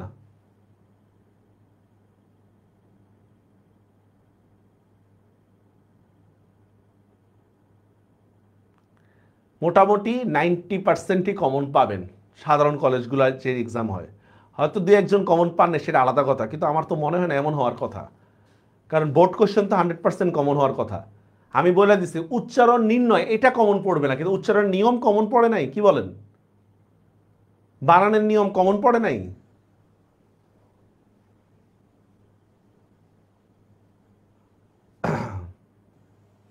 বোর্ডেও কমন পাবেন ইনশাল্লাহ, 95%ই কমন পাবেন বোর্ডেও। কিন্তু কিছু জিনিস কমন পাবেন না, আগে বলে রাখি, এটা আপনারা আমাদের বাংলা সেকেন্ড পেপার পরীক্ষা অথবা দিয়ে থাকে, ঠিক না? অথবা দিয়ে। এখন দেখেন আপনাকে যদি বলি, ব্যাকরণিক শব্দ শ্রেণীর মধ্যে একটা অনুচ্ছেদ দেওয়া থাকে না, দিয়ে বলে না এখান থেকে নাউন কোনটা অ্যাডজেক্টিভ কোনটা এটা বের করো, এটা কমন পাবেন না, এটাই কমন পাওয়া পসিবল বলেন? আর আমি আপনারা বলেন যে বাংলার মধ্যে কি সৃজনশীলের যে উদ্দীপক দেয় এটা কি কমন পাওয়া যায়? বলেন, সৃজনশীলে উদ্দীপক থাকে না একটা, এটা কি কমন পাওয়া যায়? এখন আপনি যদি ব্যাকরণিক শব্দশ্রেণীর নিয়মগুলো পড়েন ওগুলা কমন পাবেন, কিন্তু ভাই অনুচ্ছেদ তো কমন পাবেন না। উচ্চারণের নিয়মগুলো কমন পাবেন, কিন্তু ভাই উচ্চারণ নির্ণয় তো সব কমন পাবেন না, এটা অনেকেই বুঝে না। একটা কোশ্চেনের বাইরে আসবে না, যে নিয়মগুলো দিছি এগুলোর বাইরে আসবে না, একটা কোশ্চেনও না। রিটেন পার্টে খাতাই দেখে না, এই জন্য নাম্বার কাটে।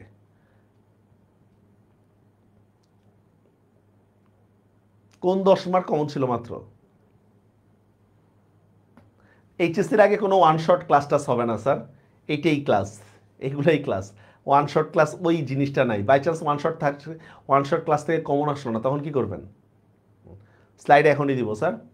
উদ্দীপক কি আর কমন পাওয়া যায়? রাইট, এইখানেই কোশ্চেন নিলা, উদ্দীপক তো কমন পাওয়া যাবে না। এখন ওই যে স্টুডেন্টরা মনে কি ব্যাকরণের শব্দ শ্রেণীর অনুচ্ছেদটা কেন কমন পড়ে নাই? আরে আজিব, অনুচ্ছেদ কমন পড়বে কিভাবে? সৃজনশীল কয় পেজ লিখবেন? আল্লাহ রে, এগুলো প্রতি ক্লাসেই বলতে হয়। থাক, আল্লাহ হাফেজ, থাক, আর কিছু বলা লাগবে না। এইচএসসি ক্র্যাকার্স যে গ্রুপটা আছে ওইখানে স্লাইডগুলো প্রিন্ট করার সিস্টেম আছে, হ্যাঁ, ওইখানে যোগাযোগ করেন। ঠিক আছে, ভালো থাকেন, আল্লাহ হাফেজ, আসসালামু আলাইকুম।